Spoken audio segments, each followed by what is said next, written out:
Chapter 85. The girl tugged at the pouch twice, but found that Lu Chen's grip was exceptionally firm, and she couldn't pull it back. After her expression changed, the gentleness and carefulness on her face suddenly disappeared and was replaced by a kind of annoyance. With a snort, her other hand suddenly raised, and a paper bag actually flew out from her sleeve, smashing towards Lu Chen's face. Lu Chen reached out to catch it and casually grabbed it with his hand, then nodded and let go.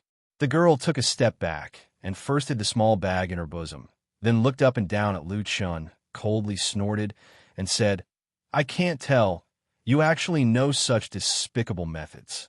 Lu Chen laughed and said, "I used to rely on this to make a living."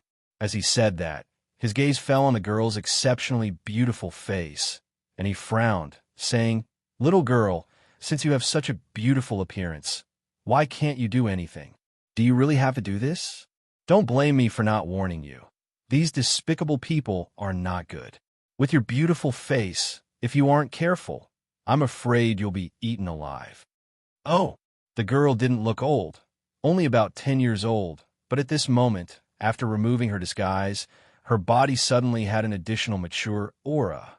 Her young face revealed a disdainful look, and she looked at Lu Chen, saying, "So, you are still a good person?"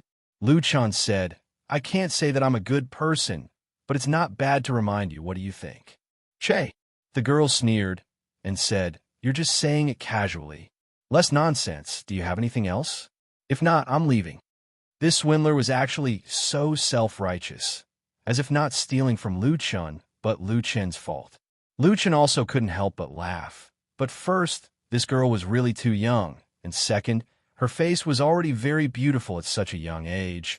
It really made people unable to harden their hearts to do anything. He immediately waved his hand and said, "You can leave. Anyway, next time you're caught, I won't be so polite. This broken shop, I'm not just passing by. Even if you pay me money, I won't come again."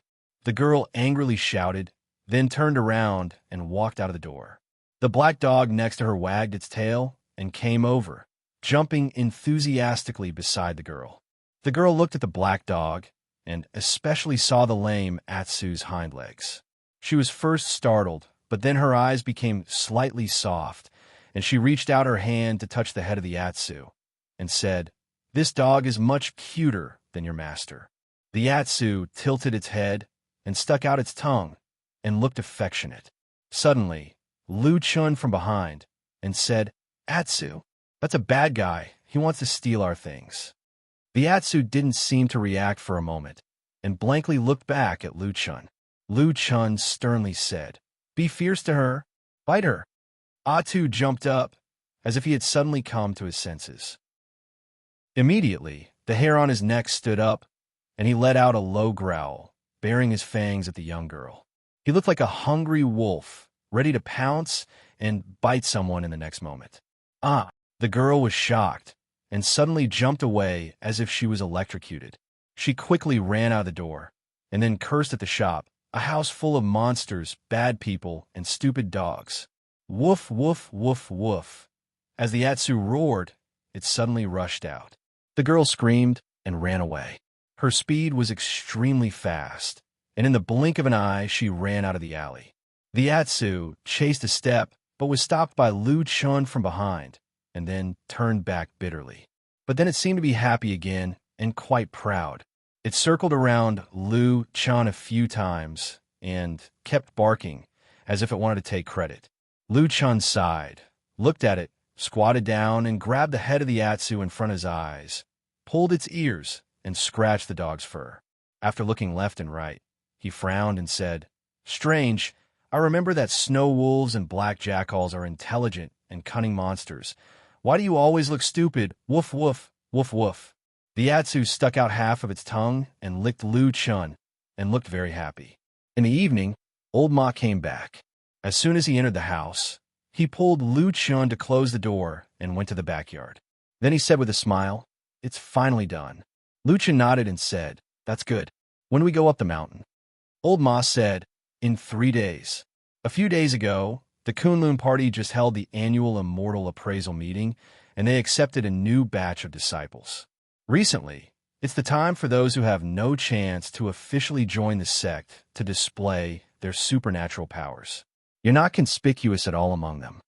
Luchin looked at him and said with a smile, "What do you mean by displaying their supernatural powers?" Old Ma laughed and said in a low voice, "On the surface, the Kunlun party wants to accept so many disciples, but in fact, there are a lot of people who want to squeeze their own children into the sect. Don't tell me you don't know about this." Luchin shrugged and said, "For what you said, there are quite a lot of disciples like me who sneak into the sect in a roundabout way." Old Ma said with a smile, "Of course. The Immortal Appraisal meeting has accepted 500 people, and they can at least squeeze another 200 or 300 in." "Damn." Luchin was shocked and said, "There are so many." Old Ma snorted and said, "The more they accept, the more spirit stones they can collect. This business is better than anything else." Luchan said with emotion, "You're right." At night, 2 people and a dog sat in the small courtyard again. Old Ma took a sip of wine and said to Luchan with a frown, "You let that little girl go just like that?" Luchan said helplessly, "What else can I do? I can't really detain her, can I?" Old Ma thought for a while and said, "At least you should ask about her identity, background, and name, right?" Luchan shook his head and said, "It's useless to ask. It's all fake."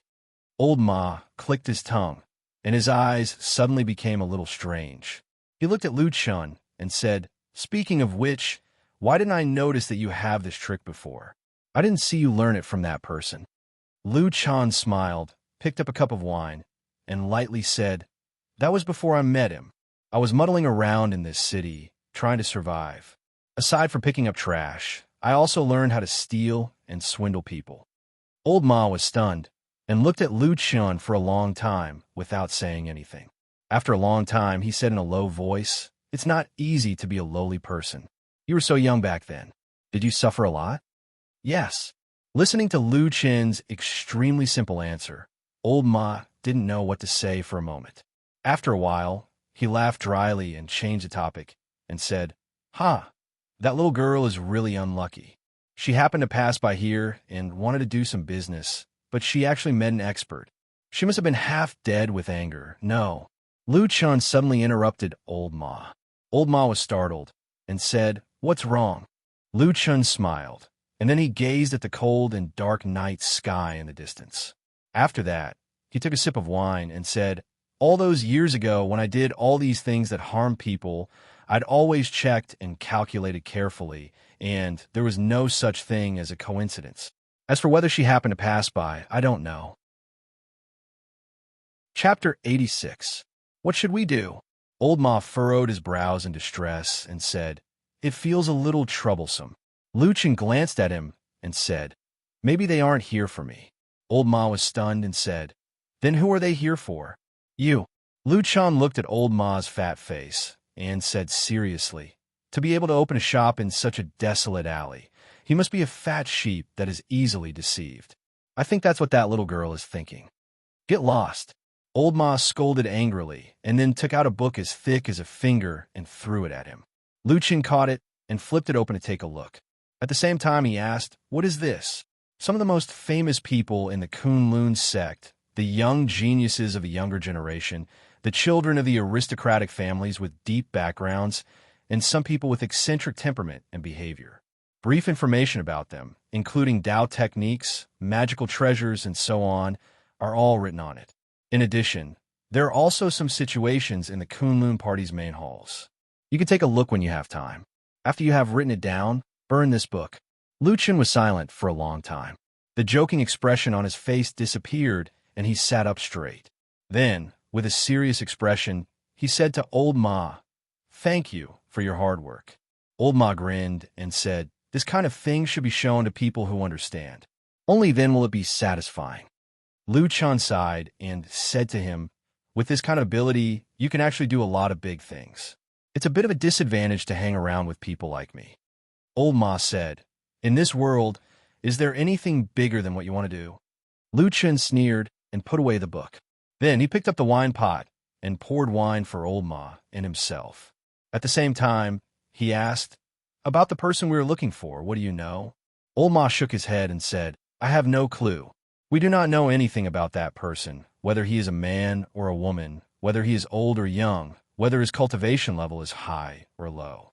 Other than knowing that he is hiding in the Kunlun party to do something big, we do not know anything else. Luchin raised his cup and clinked it with old Maz, then drained it in one gulp and said, "Take your time to find it." 3 days later, Luchin went to the Kunlun mountain and joined the Kunlun party, becoming a Kunlun disciple that was envied by most mortals. This was a layer of dazzling halo, like a gilded and dazzling coat draped over his body. To outsiders, it looked so glorious, except for the insiders who were also on Kunlun Mountain. Just as Old Ma had said before, although the Kunlun sect, which had a history of 5,000 years, usually paid the most attention to rules and integrity, after so many years, the persistence passed down by the founding master was still flexible. Apart from the 500 new disciples who were officially accepted during the Grand Immortal Appraisal meeting, Kunlun sect had secretly added another 250 people into the sect. Luchin was one of them. Unfortunately, his innate aptitude was considered to be the worst among all of them. In the cultivation world, talent and talent were based on the 5 elements wheel in the dantian of the Sea of Qi. The more divine pillars, the higher the talent. Generally speaking, only disciples who had at least 2 5 elements divine pillars would be accepted by famous sects like the Kunlun party. The hope of a first pillar disciple was too small, and the loss outweighed the gain by placing spiritual materials and resources on such a person. Yes, Luchin was the kind of person that the loss outweighed the gain, but this kind of person was not rare in the Kunlun Mountain because who did not have the dream of becoming an immortal? No matter how bad one's talent was, there was always a little hope. Besides, even if there was no hope of becoming an immortal, if one could get some opportunities in the Kunlun Mountain and practice a magic, not only would one's strength increase greatly, one's life would also be extended a lot. Why not? This kind of thinking was naturally human nature. As for the high and mighty elders of the Kunlun sect, it was impossible for them to care about these small matters. Who didn't have a close relationship with someone? Furthermore, it wasn't like they were sent in for free. Therefore, in such a bright and slightly gray background, Luchin safely and calmly entered the Kunlun party, without attracting anyone's attention, and became a servant disciple with the lowest position in the Kunlun party. However, since he was of the lowest position, the Kunlun party would not keep idle people. So Luchin was quickly arranged to go to the Baichao Tang of the Kunlun party, and like the many other servant disciples, he grew all kinds of spiritual herbs for the Kunlun party. The majestic Kunlun was the first famous mountain in the Western land. From a distance, one could only see the majestic peaks rising and falling, and the clouds were like waves. In the deepest part of the huge mountain range, the clouds gathered like a vast ocean, and as far as the eye could see, one could vaguely see the 4 faintly discernible figures of strange peaks floating high above the clouds. It could be said to be a magical place that seized all the creation of heaven and earth. However, this kind of immortal spiritual land, historically, only the most elite part of the Kunlun party could set foot in it. Ordinary servant disciples did not even have the qualification to go near it. In the blink of an eye, Luchin had already entered the Kunlun party for a month. Over the past month, he was no different from the people around him. Everyone woke up early and slept late every day, working hard for the spiritual herbs in the Kunlun immortal family's spiritual fields, hoping that one day they could get a lucky chance and stand out from the crowd. There were many servant disciples in the Kunlun party. It was said that among the 100,000 disciples, perhaps 60 to 70,000 were such people. To some extent, it was the hard work of the countless common people at the foot of the mountain and the many servant disciples on the mountain that supported a small part of the elites of the Kunlun party.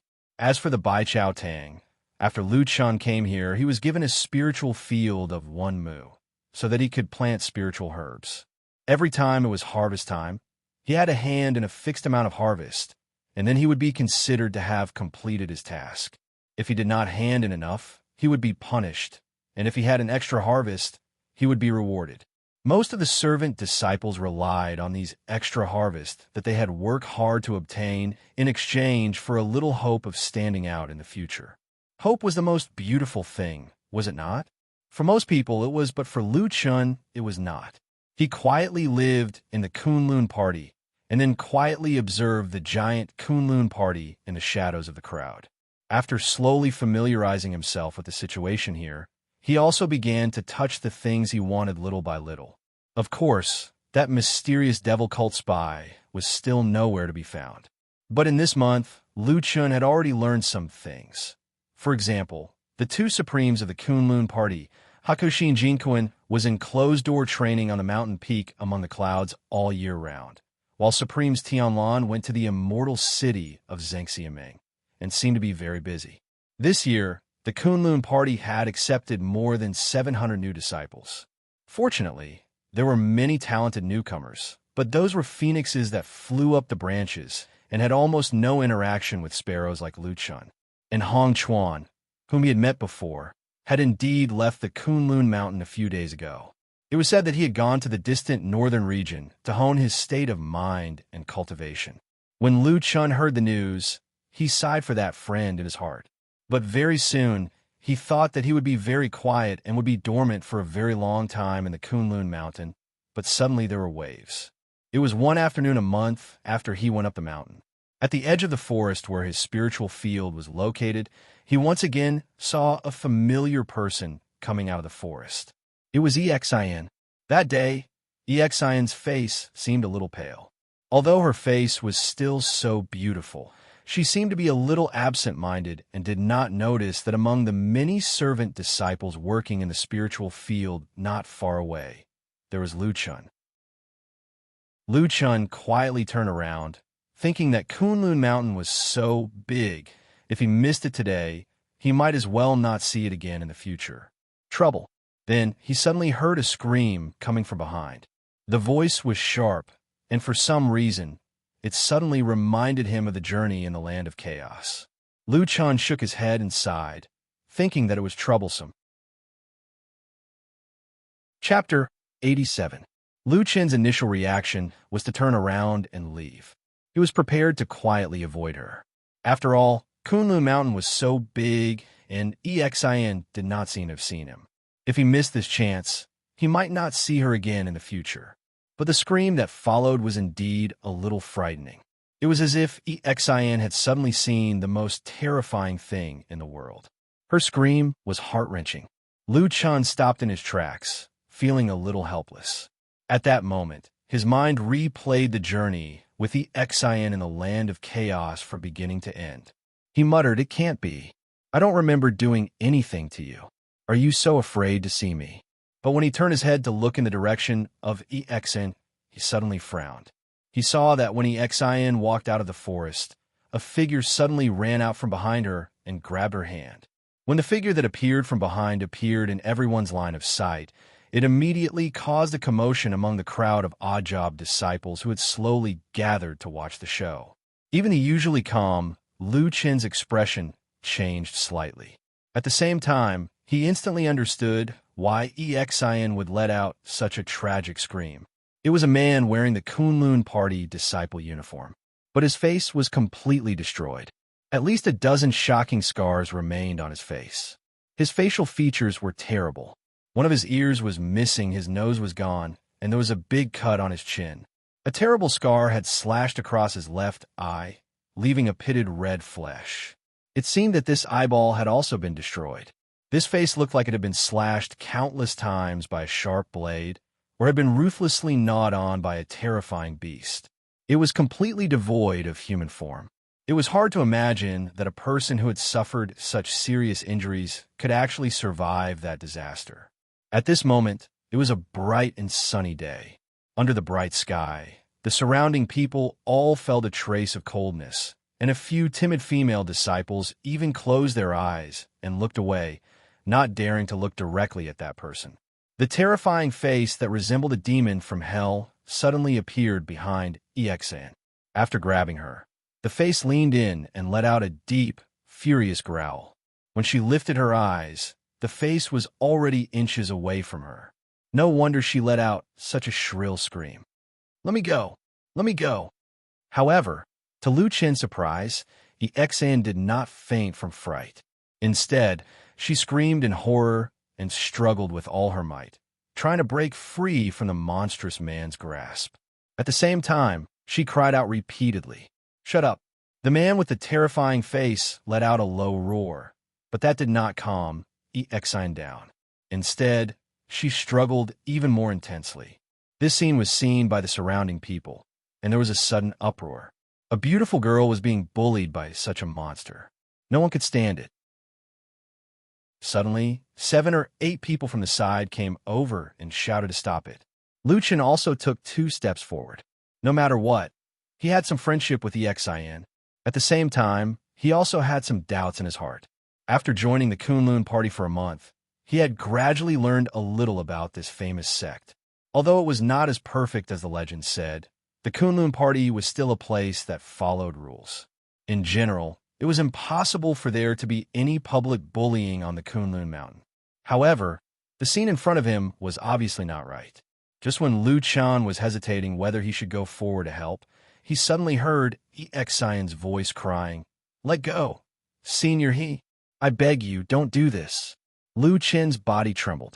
He immediately focused his attention and looked towards that man. As expected, when he looked carefully, he could vaguely make out a little of that handsome Kunlun disciple's appearance that he had met in Crescent City that day from that little bit of residual outline. He gang. Didn't he already die on the Black Armor Mountain in the Land of Chaos? On that day, the scene of a large group of terrible black jackals swarming on the Black Armor Mountain was still fresh in Lu Chen's memory.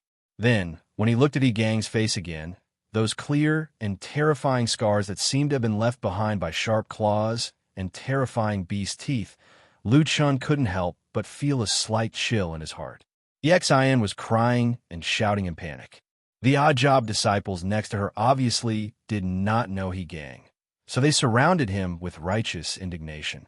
But Gang also seemed to be very emotional and strange.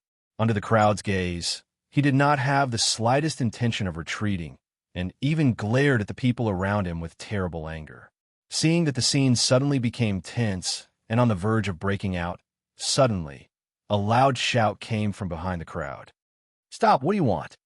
This shout was full of momentum, and the tone was loud, instantly suppressing all the other voices. After a moment, a tall man walked quickly to the center. He first glanced at Gang and EXN, and his face slightly darkened, but he did not lose his temper. Then he turned to look at the crowd around him, frowned, and said in a deep voice, "Back off. What are you doing here? Do you want to rebel?" Lu Chen stood in the crowd and glanced at this person. Seeing that he had thick eyebrows and a square face, he was a disciple of the Kunlun party's Bai Chao Tang, who was sent to manage the spiritual field. His name was Zhou Kuei. After all, almost all the odd job disciples were newcomers who knew nothing about cultivation, and planting spiritual fields still needed some tricks, so Bai Chao Tang would often send some disciples down.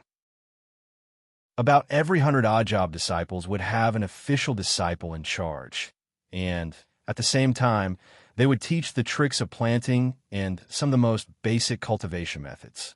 Zhou Kuei was such a person. Those who could get such a job were basically in the foundation realm. So in the Kunlun party, he could also be regarded as an elite disciple who had reached a higher level. Usually, the odd job disciples naturally respected Zhou Kuei very much. Although they only called him senior brother, in reality, his position was like a teacher and a father, and they did not dare to disobey him easily. But today's scene was really infuriating, and a bold person in the crowd shouted loudly, "Senior brother Zhou, it's not that we want to cause trouble, but that person is bullying our junior sister in broad daylight." Zhou Kuei's face was as dark as water. He slowly turned around and glanced at Gang's hand that was still tightly gripping Exine's wrist.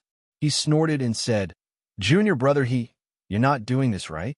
Facing this Bai Chao Tang disciple Zhou Kuei, whose cultivation was in the foundation realm, Gang's imposing manner was obviously weaker, but he still raised his head and shouted through gritted teeth, "I didn't do anything, I just wanted to chat with junior sister. What did I do wrong?" Zhou Kuei's gaze fell on Exion's pretty but tear-stained face. A trace of sympathy seemed to flash across his eyes, but he still sighed and said, "Junior sister, is it like this?" Exion struggled with all her might. Perhaps because Zhou Kuei was right beside her, Gang finally did not dare to use force anymore, letting her withdraw her arm, but there was already an obvious red mark on her wrist. Then, Exin glanced at Zhou Kuei. A complicated expression flashed across her face, like fear, regret, and also like she was at a loss. In the end, she slowly lowered her head and softly replied, "Yes." The odd-job disciples in the crowd immediately burst into an uproar. Everyone had a look of surprise on their faces, and Lu Chun in the crowd frowned, looking deeply at Exin. Chapter 88. The wide spiritual field that everyone was currently in was actually a flat and wide valley in the Kunlun mountain range. It was surrounded by mountains, and in the middle was a rare expanse of flat land that was rich in spiritual energy and fertile. It was a very important production area for the Kunlun party's Baichao Tang. Due to the fact that the largest mountain next to it was the Rock Mountain, this valley basin was named the Rock Mountain Valley. At this moment, the warm sunlight shone down from the sky, shining on Rock Valley. The mountain wind blew through the valley from the forest, and countless spiritual plants danced in the wind, like a magnificent wave. At the edge of the forest at the foot of Rock Mountain, the atmosphere was cold and strange. Many servant disciples gathered there, looking at the young girl with her head lowered in disbelief. Exion's panicked crying didn't seem like she was just chatting in the forest. She was obviously frightened, but in the end, the victim herself said that she was fine, so what else could they do? Zhou Kuei reacted quickly. He turned around and shouted at the servant disciples. "Okay, didn't you see that junior sister said that she was fine? What are you still doing here? Go back to work." Many janitor disciples looked at each other in dismay. Most of the new disciples were young and full of vigor. However, everyone knew that there might be some inside story behind the situation. So, under the whispers and strange gazes, the crowd slowly dispersed. After Zhou Kuei dispersed the crowd, he frowned at Gang and Exion at the edge of the forest. He wanted to turn around and leave with a straight face. Who knew that at this time? Exion suddenly ran a few steps towards him and said, "Senior brother Zhou, I'll go with you." Zhou Kuei's body trembled slightly. Before he could say anything, Gang, who was behind him, already said loudly, "Junior sister I still have something to say to you." Exion didn't even look at him. She looked at Zhou Kuei with pleading eyes. Zhou Kuei was silent for a moment, then nodded his head and said to Exin, "Okay." Exion immediately looked happy and nodded. Gang was shocked. "Senior brother Zhou, what are you doing?" Zhou Kuei's eyes flashed with a trace of impatience. He turned to look at Gang and frowned. "Junior brother, everything should be done in moderation. Besides, junior sister, has something to do with me. Are you trying to discipline me?" Gang subconsciously flinched under Zhou Kuei's piercing stare. After a moment, he seemed to grit his teeth and glanced fiercely at Exin, then turned around and left without a word. As Exin watched Gang leave, she finally heaved a sigh of relief, as if a heavy burden had been lifted from her shoulders. Zhou Kuei saw her expression and his eyes softened.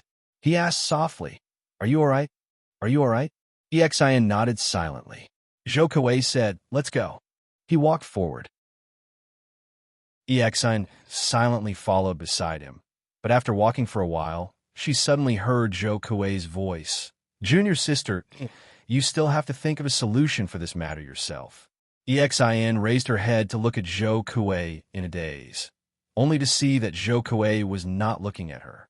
Instead, he was looking straight ahead, but he said in a voice that only she could hear, "I have known Senior for many years, and I know that his talent are extraordinary. Now that he is about to break through to the golden elixir realm, at his age, his future can be said to be limitless." He turned around with a sympathetic expression mixed with some helplessness. "It doesn't matter if I help you once in a while. Senior brother, will probably just smile when he hears it. But if I help him again and again, I'm afraid he won't like it. Do you understand? Xian's face turned pale. After a while, she lowered her head and said in a low voice, I understand. At this moment, she seemed to be in a daze. Her face was as pale as paper. She seemed to be trapped in some kind of fear for the future, so much so that she didn't notice that in a spiritual field not far from them, Lu Chun was standing there thoughtfully looking at her figure. The Kunlun party was a famous sect with many rules. But after so many years, it wasn't that it didn't care about human feelings. Living in the mountains was hard and cultivating was boring. So the sect didn't strictly forbid its disciples from leaving the mountain. Generally speaking, even if it was a part-time disciple, as long as he could guarantee to come back before the curfew, the Kunlun party's mountain gate guards wouldn't stop him. However, it was precisely because of the curfew that anyone who violated it would be severely punished. Therefore, unless they received orders from the sect to go out, most people could only stroll in Kunwa City at the foot of the mountain. However, the Kunlun mountain range was very vast. Generally, the disciples who were assigned to cultivate or work on the mountains far away from the mountain gate of the southern foothills would need several hours to reach the mountain gate if they didn't have the ability to fly fast. In fact, they wouldn't be able to go down the mountain. The Sherpan Valley, where Lu Chun lived, was about 2 hours away from the mountain gate of the southern foothills. It wasn't far, but it wasn't close either. As long as he could squeeze out some time, he could go to Kunwa City for a stroll. In Kunwa City, the fatty old Ma's Black Hill Pavilion was naturally the place he often went to. The remote and quiet alley was as deep and serene as before. It seemed that no matter how many years passed, there wouldn't be a single customer. Old Ma sat on the threshold with a somewhat sad expression. He sighed and said, Alas, when will there be any business? Don't think about it. Sitting behind the counter in the room, Lu Chun yawned lazily and said, Just give up. You're not cut out to do business. Old Ma spat and said indignantly, Bullshit. Your father, was born to be a genius. In the future, I'll definitely do something big and earn a fortune that can rival a country. At that time, you could just wait to kneel in front of me. Lu Chun said, Wake up. It's not dark yet. Stop dreaming. Old Ma muttered. He probably felt that it was really inappropriate to talk about ideals with this person. So he said, You've been on a mountain for a month now. How's the situation? Lu Chun shrugged and said, In the beginning, I couldn't say anything. However, this Kunlun party really has a lot of rules. It's a 5,000-year famous sect. It's not strange, Old Ma said with a smile. Then he glanced at the empty alley outside and said, By the way, I found the person you asked me to investigate last time. Lu Chun raised his eyebrows and looked over. He said, You actually found him. I've underestimated you. Old Horse had a smug look on his face as he said, Nonsense. Who do you think I am? As long as I want to investigate, there's nothing on this Kunlun mountain that I can't figure out. Lu Chun was too lazy to care about this guy's bragging. He just asked, Who is that person? Old Ma said, Moonlight cut is extremely difficult to practice. There are not many young disciples who can practice it. Moreover, it's a woman. Moreover, during that period of time, she was not on the mountain of Kunlun. After searching for a long time, there's probably only one person left. Su Qingjun, the only disciple of the Kunlun party's Masato Kihara. Chapter 89. Will you in? Lu Chun frowned slightly. After pondering for a moment, he asked with a strange look in his eyes, The one from the Tieji branch? Old Ma nodded and said, That's right. That old man is one of the 4 Yuanying Junren of the Tieji branch of the Kunlun party.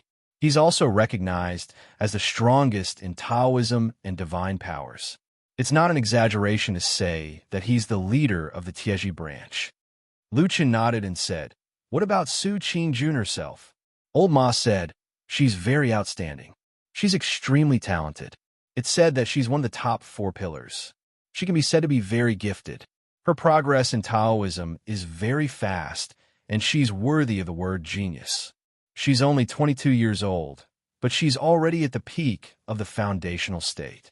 Among the young foundational state disciples of the Kunlun party, There are about a dozen of them who've reached the peak of the Jindan state and are only one step away. But the most famous ones are Su Qingjun, He Yi, Song Huaisong, and Feng Yu. At this point, Olma paused and looked at Lu Chun. At such a young age, you are only one step away from the Golden Core realm. With this kind of strength and talent, the difference between you and an ordinary Foundation Realm disciple is like heaven and earth. I don't need to say more, right? Lu Chun smiled and said, if she's lucky enough, she might have a chance to peek into the Yuanying state in the future. Yes, becoming a Zhenren. Old Ma sighed with some emotion. He then said to Lu Chun seriously, since you know it, don't think too much, okay? That girl has no grudge against you. She didn't really hurt you in the land of chaos. You don't have to go against such a proud girl, do you? Lu Chun's expression didn't change. It seemed that he didn't take this matter to heart. He said casually, I don't plan to do anything to her. I'm just curious. Old Ma stared at him for a moment, then snorted and said, that's not necessarily the case. You're full of evil tricks, sinister and cunning. Who knows what you'll do later? Let me tell you, although Kunlun's iron branch is weak, there are still 4 Yuanying Zhenren sitting there. A genius disciple like Su Qingjun would have a limitless future. Taiji would definitely protect her like a precious treasure. Don't look for trouble. Hey! Lu Chun spat and said, I came to Kunlun Mountain for the sake of the common people of the world, the righteous path of life, yet I had no choice but to risk my own safety to do such a dangerous thing. Why do you, this servant, always regard me as someone who is worse than the devil cult? Old Ma said seriously, you're right, that's the truth. As he said this, he suddenly lowered his head to avoid a stool that flew towards him. Then he looked around and smiled. Oh yes, where's Atsu? Why don't I see it? I just brought a bag of meat bones for it. It's chewing on it in the backyard. Lu Chun said. This black dog's appetite seems to be very big. It's eating me poor. Hurry up and bring it up the mountain. Wait for another 2 months. I'm not familiar with it yet. Lu Chun said casually. Oh yes, there's one more thing. Help me check it out. It's about the girl from the Yi family I told you about last time. As he said this, Lu Chun told Old Ma about the scene he saw at the spiritual field in Shirpan Valley. In the end, he frowned and said the gang didn't die. And looking at EXIN, she seems to be afraid of him. I'm afraid there's something strange about it. Okay, leave it to me, Old Ma said with a smile. Lu Chun stood up, looked at the sky, and said, all right, I'm not going to talk to you anymore. I'm going back to the mountain. Old Ma nodded and watched as Lu Chun walked to the door. Just as he was about to step over the threshold, Old Ma suddenly said, there's something you might not know. This year, the Kunlun Party's Immortal Appraisal Conference had a great harvest. The Kunlun Party had recruited many talented 3 pillars and even 4 pillars. However, there's one thing that the Kunlun Party suppressed. Lu Chun's body trembled slightly. He turned to look at Old Ma. Old Ma looked straight into his eyes. For some reason, there was a complicated and incomprehensible light in his eyes. He said softly, I heard that during the conference, they found a rare, 1 in a million peerless genius. That person had all 5 elements, and there were 5 pillars on the Sea of Qi. Lu Chun's expression changed slightly. It seemed that even a calm person like him was startled after hearing about this matter. But very quickly, a trace of a smile appeared on his face. A self-deprecating smile appeared on his face. Amazing, 5 pillars genius. He murmured, then raised his head to look at the sky. He said lightly, just like me, isn't it? Old Ma was silent.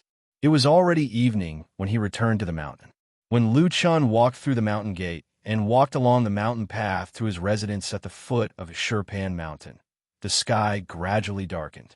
Night came.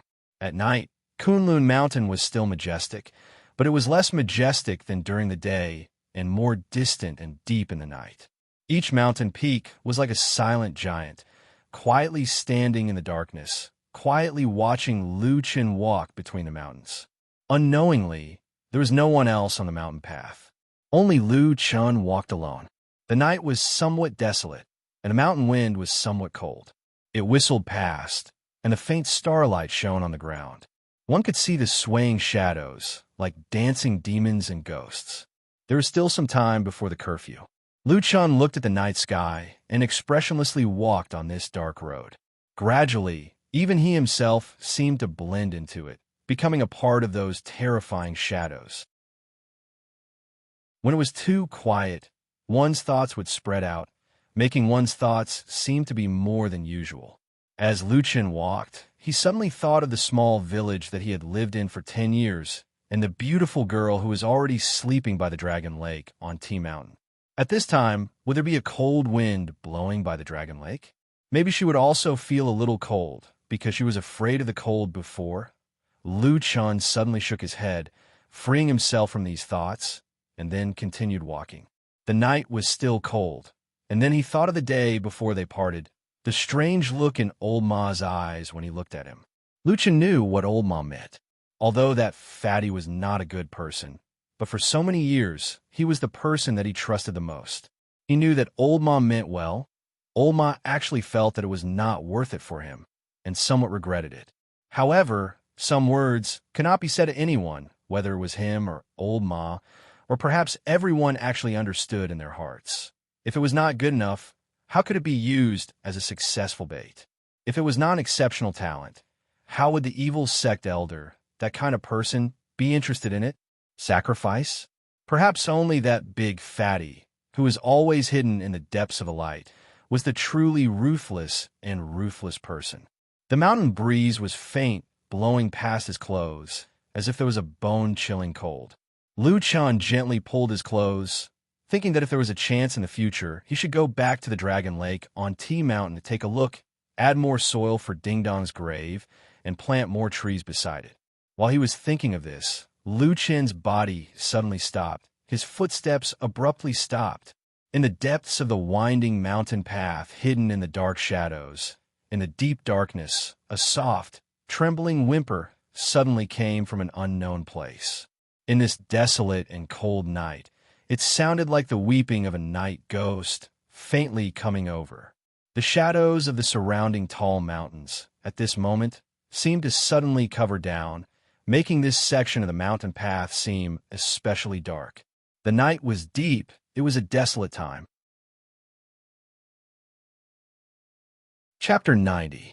The voice was intermittent and trembling, and it seemed especially ghastly and terrifying amidst the dark night and cold mountain wind, causing one to be unable to help but feel a chill run down one's spine. Although Kunlun Mountain was a spiritual mountain paradise, and it was unlikely that there would be any ghosts or spirits coming out to harm people, at this moment, it still sounded a little mournful and frightening.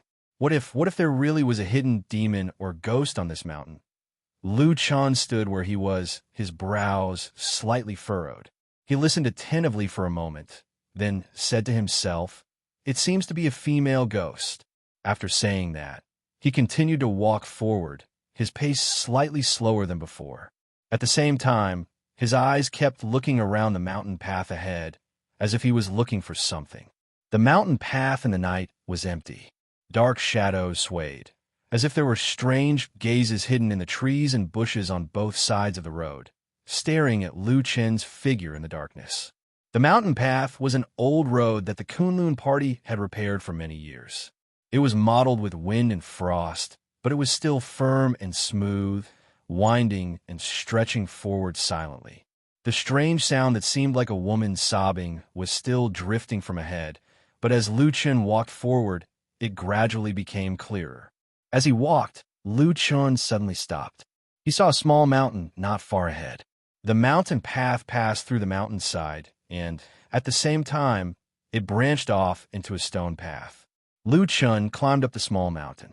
The small mountain was full of pine trees, and it was dark in the night. Even the stars in the sky were blocked, and the sweet and mournful sobbing seemed to turn here, as if it came from the mountain. The cold wind blew, and the pine trees rustled.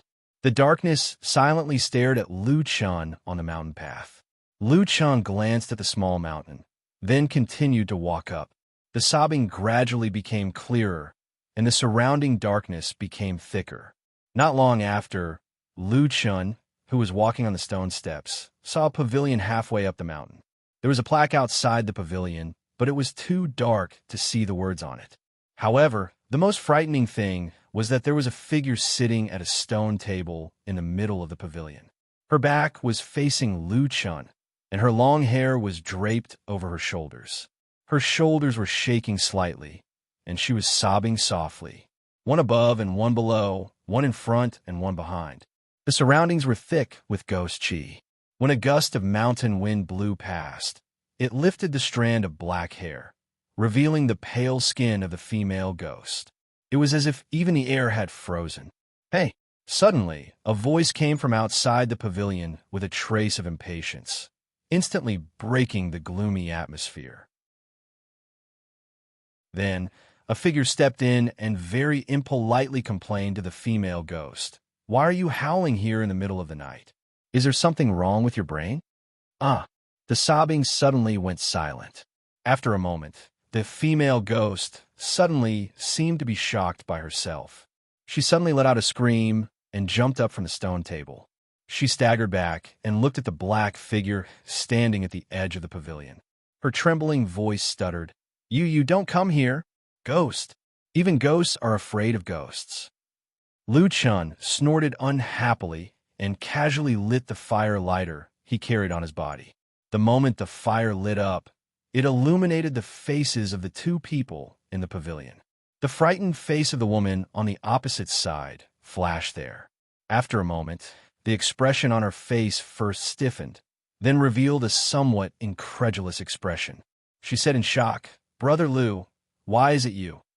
At this time, the only person in the Kunlun party who would call Lu Chun Brother Lu was naturally only Yexayan. With the dim light of the fire, Lu Chun saw Yexayan's surprised, happy, and dazed face. There were still traces of tears, and her face was very haggard. He could not help but shake his head. With a wave of his hand, the fire suddenly flashed and extinguished. Darkness once again shrouded the mountain pavilion. Not sleeping in the middle of the night, but coming here to scare people. You, this young lady, are getting more and more powerful. Lu Chun walked to the stone table in the pavilion and sat down. Exin stood at the side of the pavilion for a moment before carefully walking over. In the pavilion in the night, the faces of the two people became blurred in the darkness again, even if there was only a stone table between them. Perhaps it was surprise, or perhaps it was excitement. Exin did not care about the slightly sarcastic joke in Lu Chen's mouth. Instead, she seemed to be a little embarrassed and shrunk her neck. After a moment, she said, "Brother Lu, why are you on this Kunlun mountain?" Lu Chun looked up at the sky and felt that there was almost an hour until midnight. There was still time, so he said, "Me? I am now a disciple of the Kunlun party." Yexin widened her eyes and said in shock, "What? You actually also became a disciple of the Kunlun party?" "Hey, don't think that I can't see the look of contempt on your face when it is dark." Yexin was shocked and hurriedly waved her hand. No, Brother Lu, how could I look down on you? I really didn't expect it. But it's really great that you can come to the Kunlun mountain. No matter what, Kunlun is also a famous and upright sect. You must be much better here than at the Crescent City in the Land of Chaos. Lu Chun glanced at her and could feel the sincere joy in this inexperienced girl's words. He felt his heart warm for no reason. Then, he shook his head and snorted. "All right, tell me.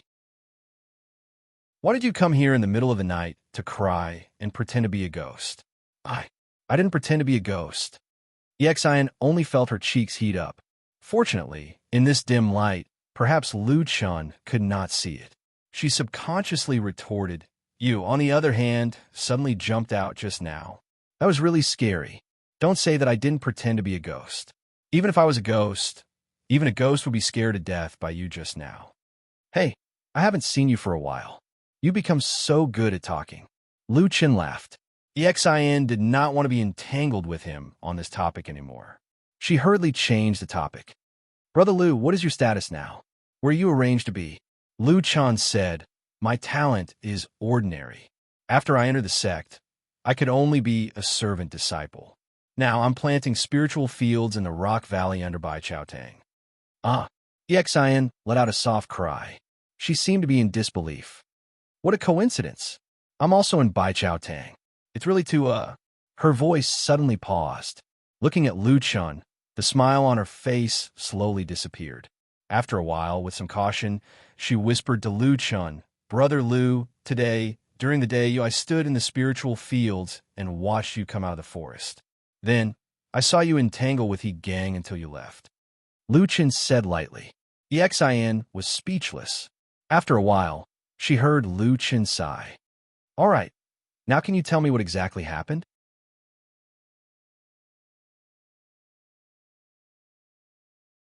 Later, he accidentally fell off a cliff and happened to fall into a pool of water below. That was how he managed to escape. Even so, He Gang still suffered greatly. Not only was his handsome face completely ruined, his vitality was also greatly damaged. His cultivation was mostly gone, and there were many serious injuries on his body. When he was discovered at the foot of Kunlun Mountain, he was already on the verge of death. No one knew how he managed to make it back. Fortunately, he had a powerful brother, He, who loved him dearly. When he found out about this, he immediately tried his best and used many good medicines and miraculous pills to save him. He even recovered most of his cultivation, which was a great fortune amidst the misfortune. But from then on, He Gang seemed to have suddenly changed into a different person, perhaps because he had received too much stimulation in the land of chaos. His personality was abnormally extreme, and he often quarreled and provoked others. Others, on account of his pitiful experience and He's face, would usually give him some leeway. Then, He Gang discovered Xin, who was also on Kunlun Mountain. It was hard to imagine what He Gang was thinking when he saw Xin. But Xin was very surprised at first. Although she was a little afraid when she saw He Gang's terrifying face, she was still happy that he had survived. But He Gang's reaction was beyond Xin's expectation. When he saw Xin, he was stunned for a long time before he stepped back. But soon, he suddenly rushed over with a roar, grabbed Xin's hand, and asked the two of them to become cultivation companions. Then, he began to grope her. Xin was scared out of her wits. Needless to say, she resisted with all her might. After she finally escaped, she soon heard that He Gang was spreading rumors in the Kunlun party. He said that when they went south to the land of chaos, the two of them were already in love and had privately pledged to marry each other. It was also because he was deeply in love with the Xin that He Gang had risked his life to distract all the dogs when they encountered the terrifying pack of black jackals on the Black Armor Mountain, so that Xin could escape alone and he would be doomed eternally. But now, when Xin saw that his cultivation was damaged, especially his face, she actually turned her back on him. When she heard this, Xin was completely dumbfounded, and things took a turn for the worse, especially when He Gang's elder brother, He, felt sorry for his younger brother's misfortune and publicly said that Xin was ungrateful. For a while, there were many discussions about this matter in the Kunlun sect. Even if Xin tried her best to explain that the situation was not like that at that time, not many people openly expressed sympathy for her. At the same time, He Gang became even more entangled with her. He came to harass her every 2 or 3 days and insisted that she become cultivation companions with him.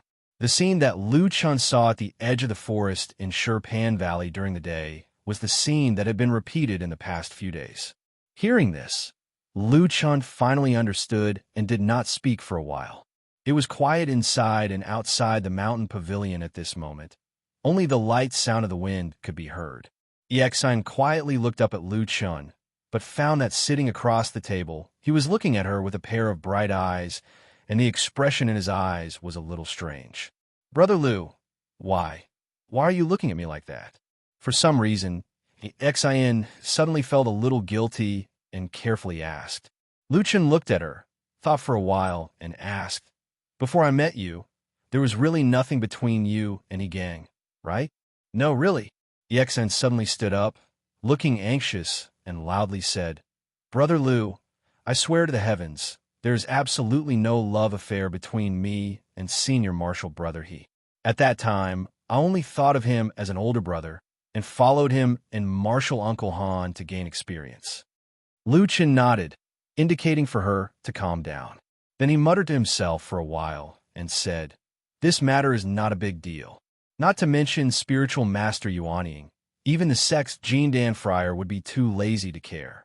Oh, speaking of which, don't you also have a backer? Ask your master Dong Fong Tao to come out and say something. Although the He's prospects are good, but as far as I know, Dong Fong Tao is a veteran Jean Dan Friar and has achieved Jean Dan for at least 10 years. With this kind of experience, many people would have to give him face." Xian's face was sullen, and her expression was full of grievance. She said, "Master Dongfang, his injuries are not light." That day, after arranging for me to enter the sect, he went into seclusion again. He only said that after he came out, he would perform the ceremony of becoming my disciple.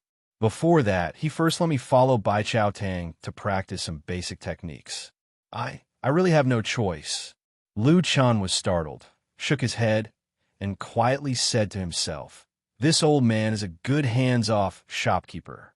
Why do I feel that he is quite similar to that damn Baldy?" Chapter 92. Xian didn't hear him clearly. She asked, "Brother Lu, what did you say?" "Oh, nothing." Lu Chun thought for a moment and said, "Did you tell your family? Your Yi clan can be considered an aristocratic family in Kunwa City. After so many years, you must have a good relationship with the Kunlun party. Could you ask your elders to find someone to talk to you?" Xian smiled bitterly and said, "I did. My family also asked someone to speak on my behalf, but..." Her voice became gloomy and she said softly, "Our Yi clan's current situation is just so." Xian didn't say anything else, and Lu Chun didn't continue asking. Some principles had been the same since ancient times. Even if the world changed, it was still very difficult to change. Perhaps the Yi clan had produced outstanding talents a long time ago and passed down the clan's foundation, but the world was very realistic. Now that you were weak, your voice naturally wouldn't be loud enough. Even friendships would slowly fade with the passage of time. A powerful Jean Dan Friar was enough to establish a clan that could be passed down for generations. He was such a genius that everyone thought highly of.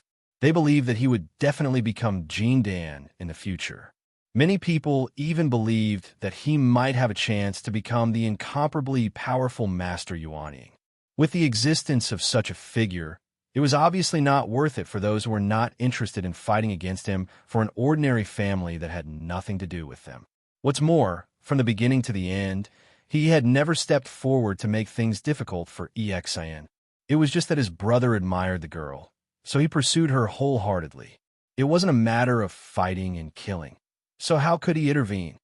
This matter seems quite troublesome. Lu Chun sighed softly and said to Xian. Xian wiped the tears from the corners of her eyes and said, "Brother Lu, since you're so powerful, can you help me?"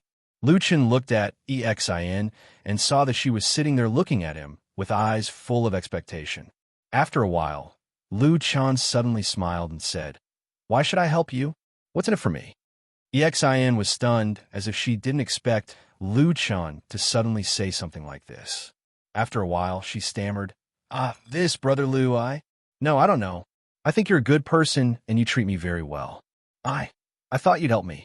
Lu Chun laughed involuntarily and said, "Who told you that I'm a good person? You're too simple-minded. No wonder you're being forced." Xian's face was bitter, as if she didn't know what to say.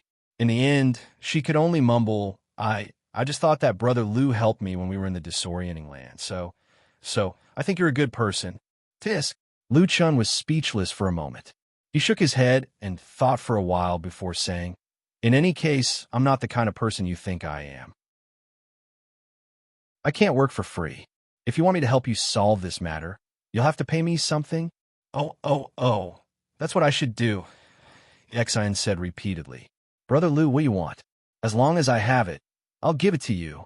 Looking at her anxious expression, it was obvious that she wanted nothing more than to get rid of He Gang's entanglement. It was obvious that she was about to go crazy. "If that's the case, then repay me with your body," Lu Chun said. Xian was instantly dumbstruck. Her mouth was wide open as if she had turned into a stone. After a moment, she suddenly saw a faint smile hanging on the corner of Lu Chen's mouth. Only then did she suddenly come back to her senses. She stomped her feet in embarrassment and anger, and said angrily, "Big brother Lu, what are you doing?" Lu Chen smiled and said, "What's wrong? You can't take it after just one sentence?" "Ah," Lu Chen said, "I saw that when a gang came to pester you, you looked embarrassed, angry, and panic-stricken from beginning to end. You didn't even have the strength to fight back. Are your feelings then the same as now?" Xin seemed to understand, but her cheeks still felt a little hot. She said in a low voice, "More or less." "Oomph." Lu Chen sneered with a bit of undisguised mockery.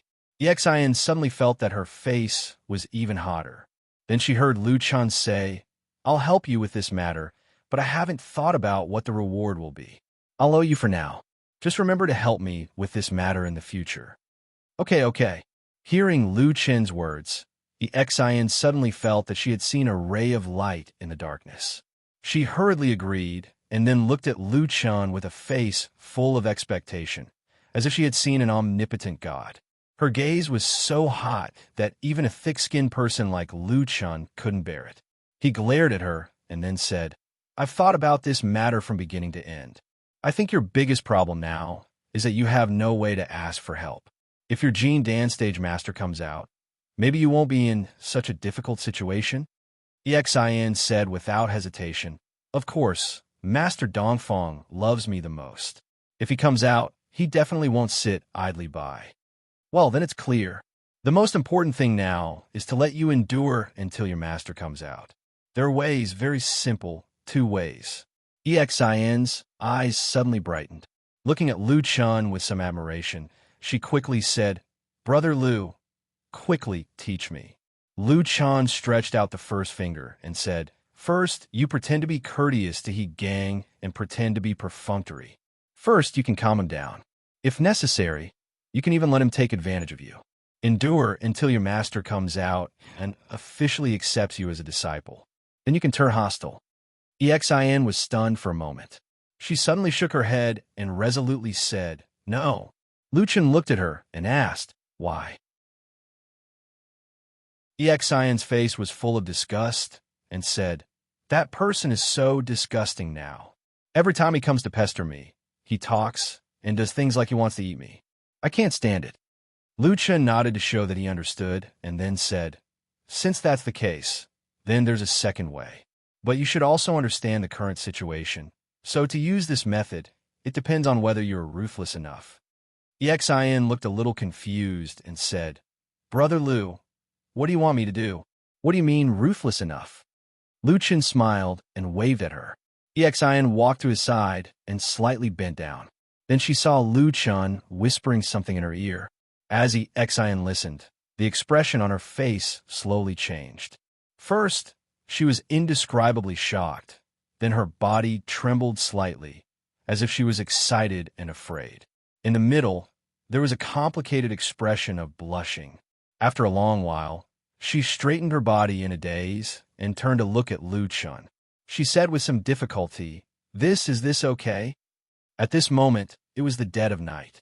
That man was silent, just quietly sitting by the table in the pavilion. For some reason, Xin suddenly had a strange illusion. The man in front of her seemed to suddenly become especially strange. At that moment, Xin only felt that the surrounding darkness was like a tide surrounding that man, making his face unclear, making him hide in the darkness. Even that faint smile that he occasionally revealed seemed to carry a trace of the coldness and sternness of the night. After a while, sitting in the darkness, Lu Chen said indifferently, "I already said, I'm not a good person." Chapter 93. Time flowed by as the moon set and the clouds rose. Within the enormous Kunlun Mountains, countless people were busy walking their own paths. However, compared to the towering mountains, people were often like extremely tiny ants. They were busy doing their own thing all day long, yet they forgot to raise their heads to look at the boundless sky. Xin walked on the road of Rockpan Mountain, her face calm, without any extra expression.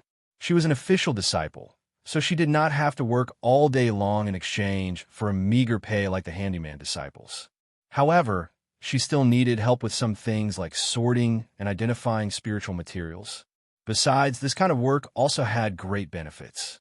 She could identify many useful spiritual materials, familiarize herself with their properties, and lay a solid foundation for her future alchemy or exploration. There were many huge rocks on Rockbend Mountain.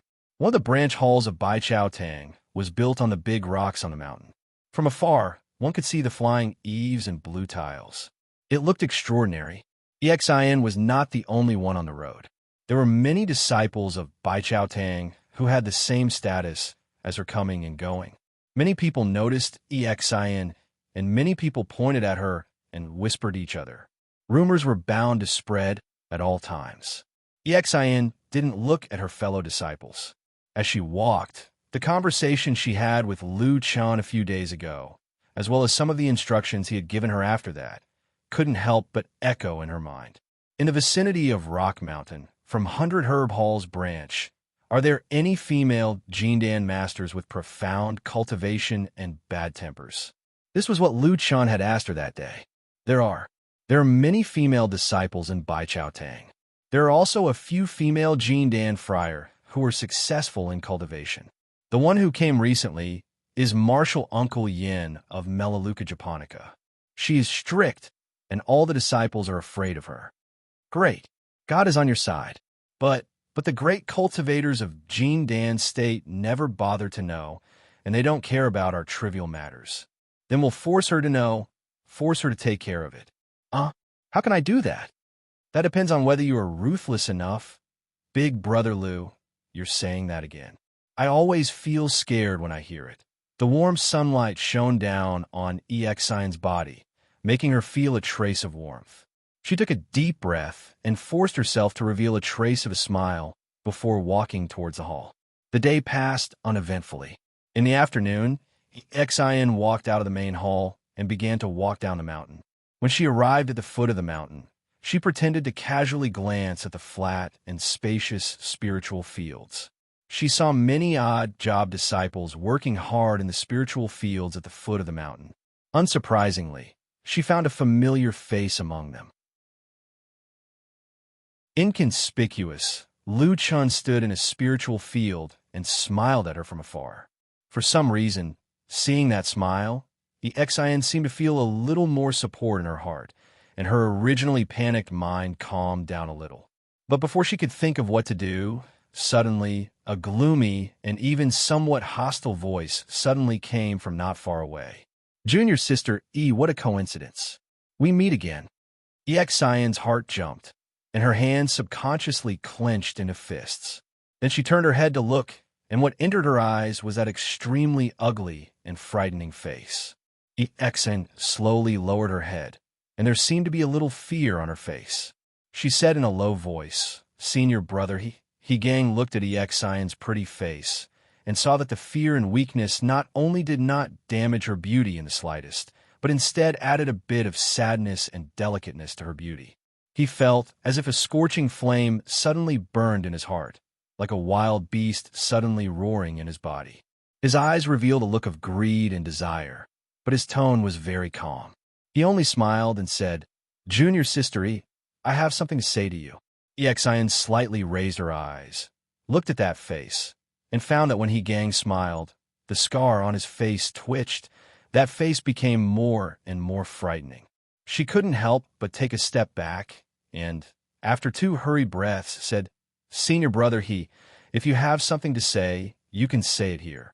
Here? He gang sneered, looked at the many handyman disciples in the surrounding spiritual fields, and a look of contempt appeared in his eyes. He said, There are too many people here, junior sister. Let's go to a place with fewer people to talk. As he spoke, he gang walked towards the forest that day. Exin's expression changed slightly, and she looked a little hesitant. He gang suddenly turned back, and with a ferocious look, he shouted fiercely, Junior sister E. Exin's face showed a painful expression, but in the end, she finally slowly walked out and followed he gang into the forest. This scene fell into the eyes of many handyman disciples, and even many official disciples of Bai Chao Tang who passed by and watched from afar also saw it. For a moment, everyone looked at each other. The forest was very quiet. He Gang looked very happy that Exin had to follow him, and he walked in front proudly. Exin, on the other hand, slowly followed behind him. Lu Chen's words to her echoed in her mind. Every single word sounded simple and clear, but it was as if a knife was stabbing into her heart, and it was filled with pain and determination. I told you to be ruthless, not to be ruthless to He Gang, because it's useless. Nowadays, there are countless rumors about He Gang. Even if you kill him, you won't be able to shut people's mouths. Instead, you'll become the target of gossip, and your E family will definitely not be able to withstand He Yi's vengeance. He Gang is the one who wants you, and wants to skin you alive. I don't know about He Yi, but maybe someone like him needs all the resources to help him break through to the Jin Dan. He might even be tempted by your E family's property. What do you think? You'll lose both your wealth and your family. Can you stand it? Can't stand it. That's why you have to be ruthless to yourself. You have to be ruthless to yourself to the point where everyone is scared and in disbelief. Then, everyone will believe you. In this world, how can there be such a comfortable thing as reaping without sowing? Even if there is, it's not between you and me. That's why you have to be ruthless to yourself. Lu Chen said with a smile. Exin recalled that night. Lu Chen's voice and blurry face in the dark. She suddenly shuddered. She stared fixedly at Yi Gang, who had stopped in front of her and turned around to look at her with a hateful smile.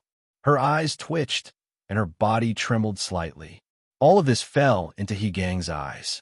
He looked at Exin as if he was looking at a weak little chick. A tyrannical emotion seemed to rise from his heart. That terrifying scene of countless ferocious black dogs barking and biting each other flashed across his mind, causing him to tremble uncontrollably. He was scared. He was scared to death. Every time he dreamed of that scene, he would be scared to the point of peeing his pants. And every time he saw Exin's beautiful face, he would angrily think, why? Why was she able to escape safely, while he had to suffer like that? Everything was her fault. I won't let her taste that kind of pain. Ruthlessly ravage her, torture her, make her scream in pain.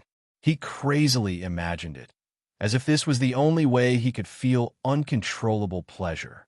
It was at this time He Gang heard Exin open her mouth, and with a trembling voice she said, "Senior brother, don't force me like this, okay?" That young girl seemed like she was about to cry.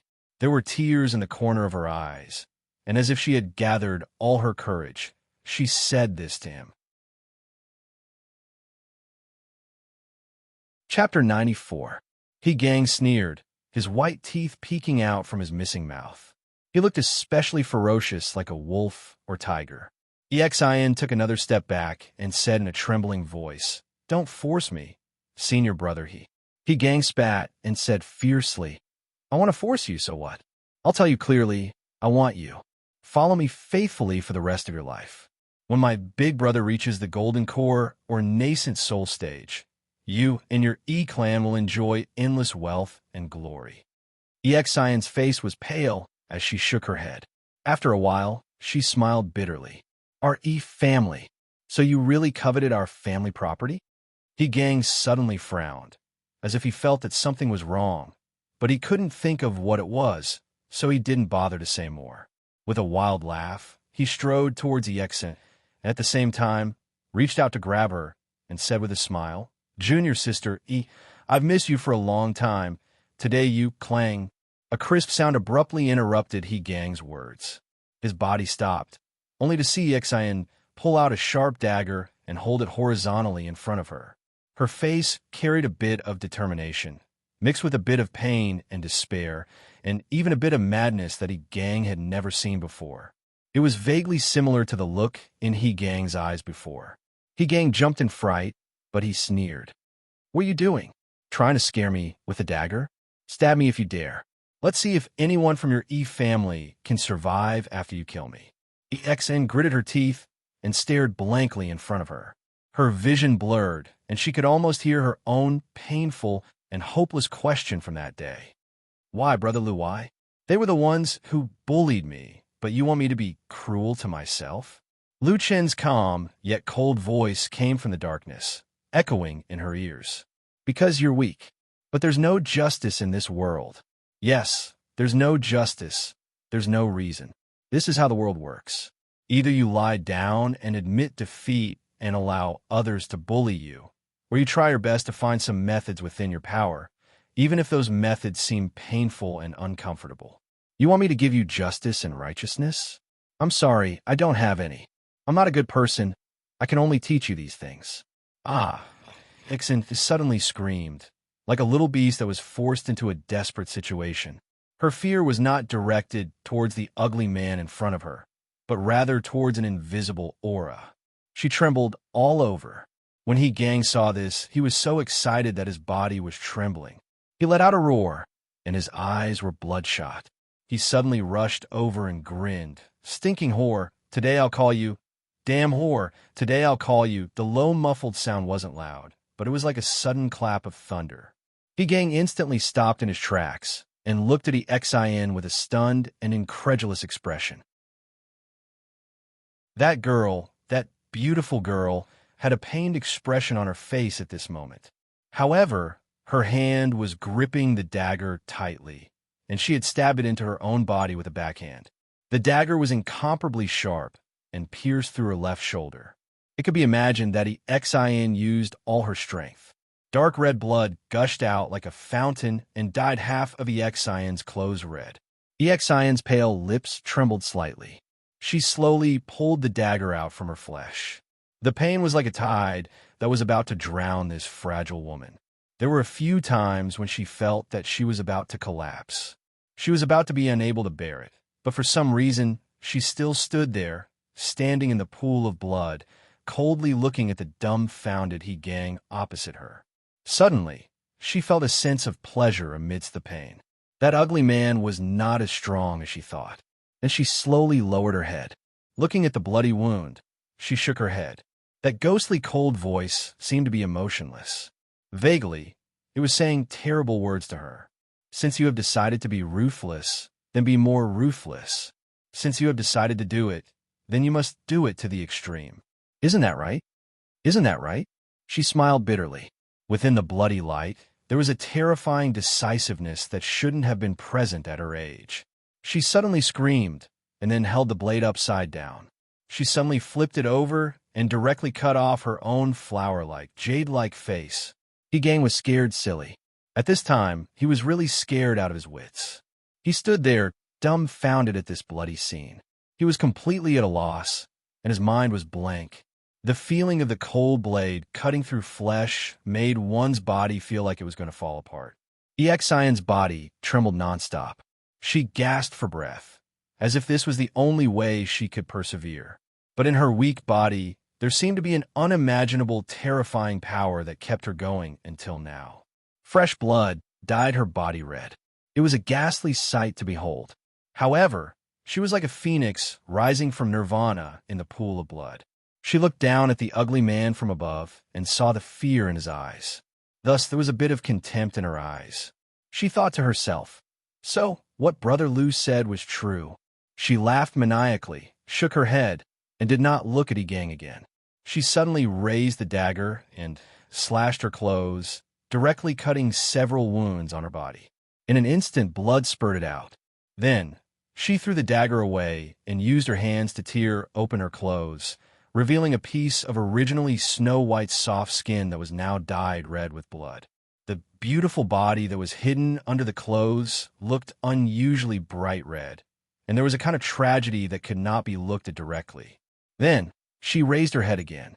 This forest was as quiet as the bridge of helplessness in the underworld. It was like the terrifying sea of blood in the hell of evil spirits. She didn't know why, but there was suddenly a relieved smile on her face. She just smiled like that. Then, she suddenly let out an incomparably sharp scream. She staggered out of the forest. Along the way, blood flowed all over the ground, dyeing the entire road red. He Gang still hadn't come back to his senses. He stood there in a daze. His eyes fell on the dark red pool of blood on the ground. It seemed that he still hadn't broken free from the tragic scene that had just occurred. After a while, outside the forest, there was a sudden commotion. Some people cried out, some people shouted angrily. There was also a woman's voice that was already crying. Someone, quickly come and save Junior's sister. Medicine. Who has medicine to stop the bleeding? Why is she bleeding so much?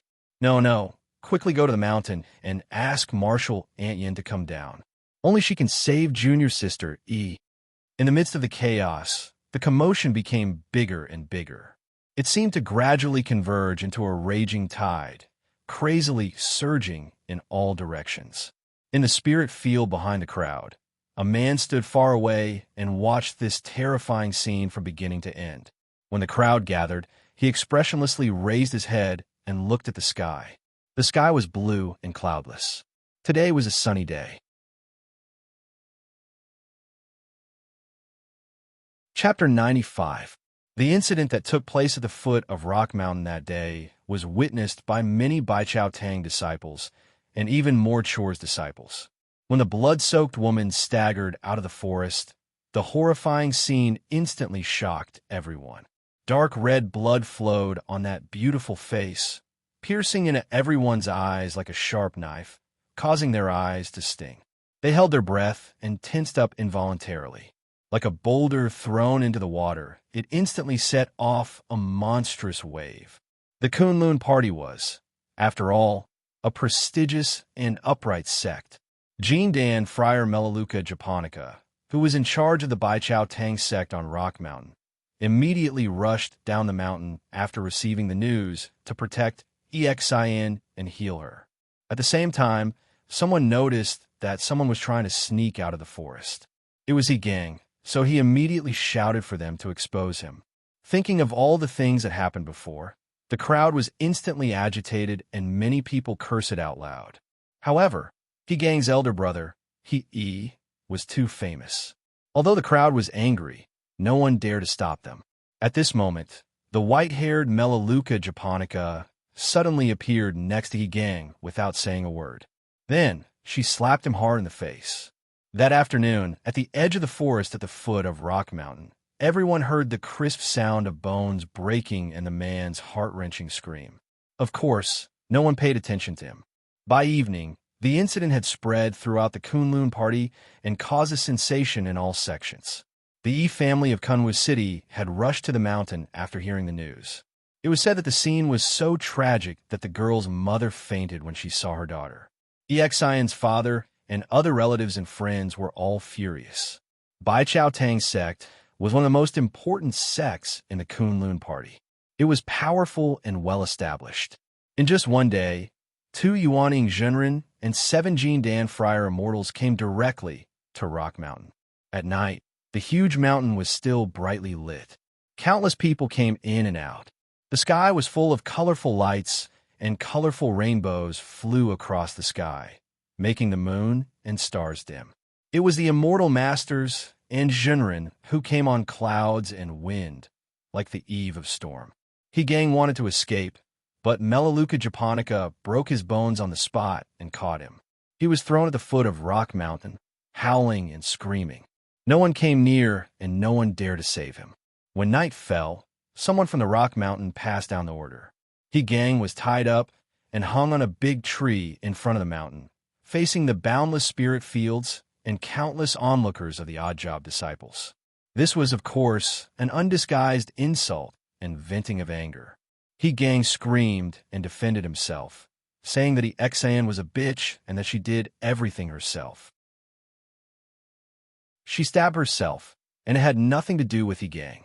In the cold mountain wind, Gang's voice gradually became hoarse and weak. In the end, others could only hear him calling his brother's name in a low voice. But this night, he never showed up. Gang was also hung for the whole night. Within the sects of Kunlun, every hall on every mountain peak seemed to have smelled something that night. Everyone was silent, and among the huge mountains of Kunlun, there seemed to be a sense of mutual hostility that night. The next morning, there was news from the powerful Heavenly Soldier Hall, which was in charge of the magic weapon refining and the forging of celestial weapons in the Kunlun party. Dukan Jinren, who had a high reputation in the Heavenly Soldier Hall, summoned his most beloved disciple, He, to the famous Heavenly Fire Hall of the Kunlun party and reprimanded him for a long time. He knelt on the ground and did not dare to speak. It was even said that Dukan Jinren, in his rage, directly hit and slapped and kicked He, causing He to repeatedly kowtow in front of the hall until his face was bruised and bleeding. However, when the news came, the stone mountain did not seem to be moved at all. The entire mountain was silent, like an angry giant beast coldly looking at its opponent in the Kunlun mountain range. The atmosphere in the Kunlun party became more and more tense the next day. The disciples of the Heavenly Soldier Hall suddenly could not get elixirs and elixirs from the elixir room. In the argument, the disciples on both sides, especially the disciples of Bai Chao Tang, became more and more provocative. The situation even seemed to be worsening. But on this night, the head of the Kunlun party, Immortal Idol Month, suddenly arrived at the Stone Mountain. Together with her was the chief elder of the Heavenly Soldier Hall, Dukan Jinren. They first went to visit Exan, who was seriously injured and on the verge of death. Of course, under the care and treatment of so many powerful cultivators of Bai Chao Tang, Exan's injuries had greatly improved. Then, Immortal Idol Month came forward to host a meeting. She summoned Dukan Jinren and the two immortal masters of Bai Chao Tang, Qian Deng and Ming Zhu. They found a quiet room to talk behind closed doors. They chatted for half a day. However, when they walked out of the door, everyone on the rock mountain saw the four highly respected Yuaning Jinren smiling. They were like celestial beings who did not eat the food of the mortal world. They greeted each other, looked forward to the bright future of Kunlun, talked about the hardships on the road of cultivation, and only said that the celestial path was brilliant and that it was the right path of the mortal world. Dukan Jinren then took his leave and floated away. During this time, he never mentioned He Gang, who was still hanging on the big tree at the foot of the stone mountain. The people of Bai Chao Tang also seemed to have forgotten about this matter. After this, the matter quickly subsided. He Gang was released after being hung for 3 days. His brother, He, picked him up and sent him out of Kunlun Mountain. He found a house in Kunwa City to stay and recuperate. It seemed that he wouldn't return to the mountain for a while. After finishing this matter, he immediately announced to everyone that he would follow his master's order and immediately go into closed-door training to comprehend and break through the incomparably difficult Jin Dan realm. Everything was like a breeze blowing. After the turbulence, it finally gradually calmed down. The majestic Kunlun was still the same as before. Everything was as usual. Late at night, the stone mountain was no longer as lively and tense as it was a few days ago. After the lights dimmed, there was only silence. It was unknown how many people had entered the land of dreams at this moment. The darkness of the night seemed to be everywhere. A shadow that blended with the darkness quietly moved forward in the darkness. It silently passed through the houses, bypassed the guards, and finally stopped outside a house in the depths of the mountain. The window was gently closed. As if the night wind blew in, it made a squeaking sound and swayed a little. On the bed in the house, Exin turned over and rubbed her eyes sleepily. Suddenly, her body trembled and she sat up abruptly. She found that there was suddenly an extra shadow beside her bed. But before she could scream, a large hand had already covered her mouth, forcing her to swallow all her cries.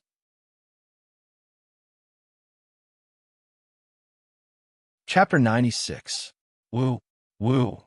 Exin let out a muffled cry and struggled desperately, but the black figure suddenly leaned over and whispered something in her ear.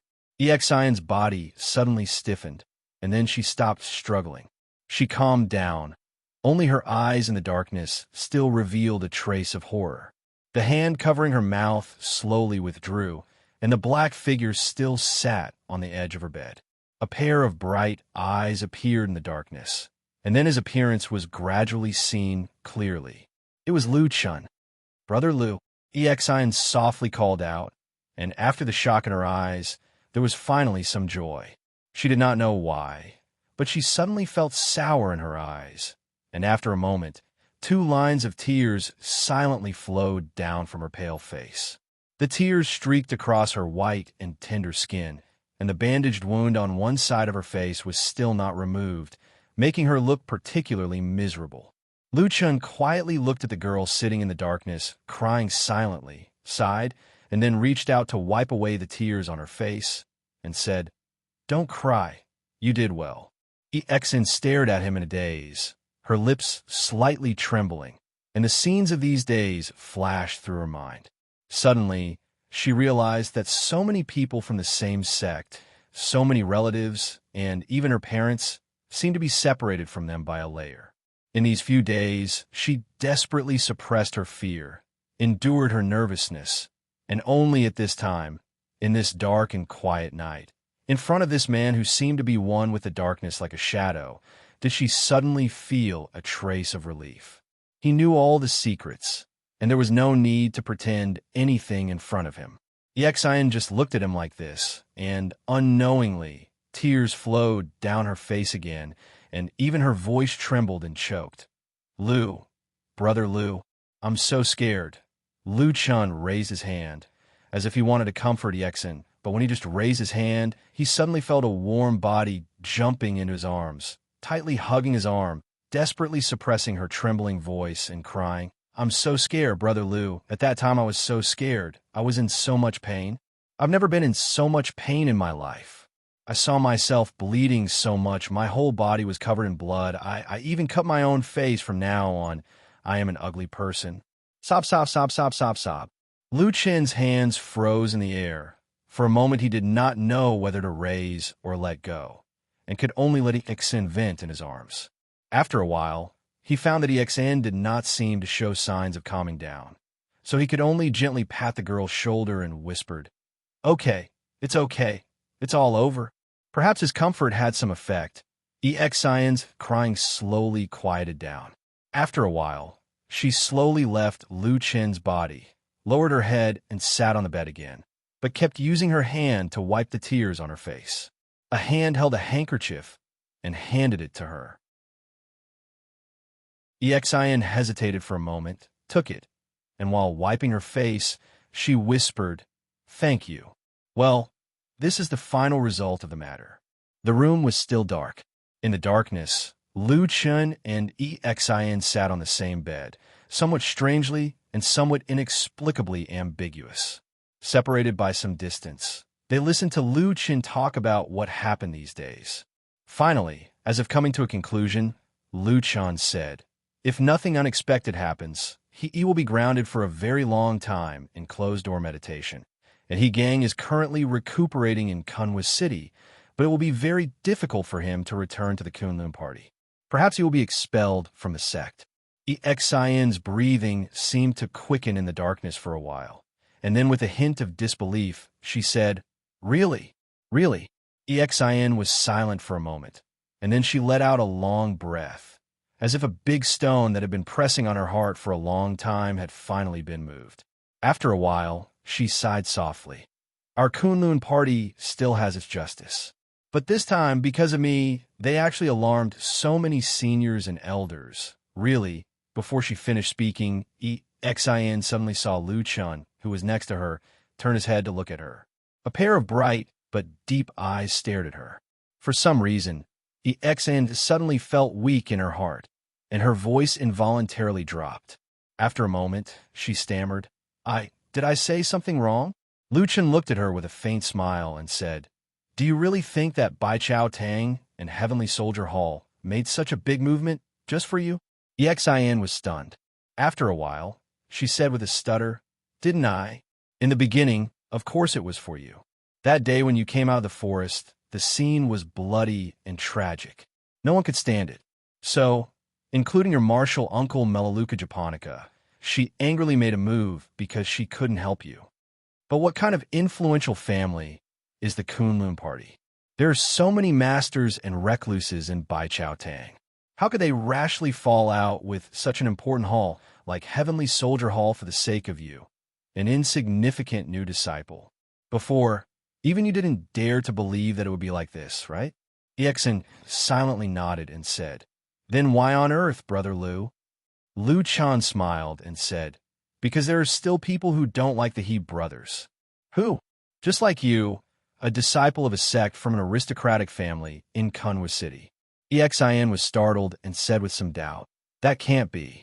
Although my family is also one of the aristocratic families in Kunwa City, to be honest, our family has been very ordinary these years. We haven't produced any particularly outstanding talents, and the other aristocratic families rarely pay attention to us.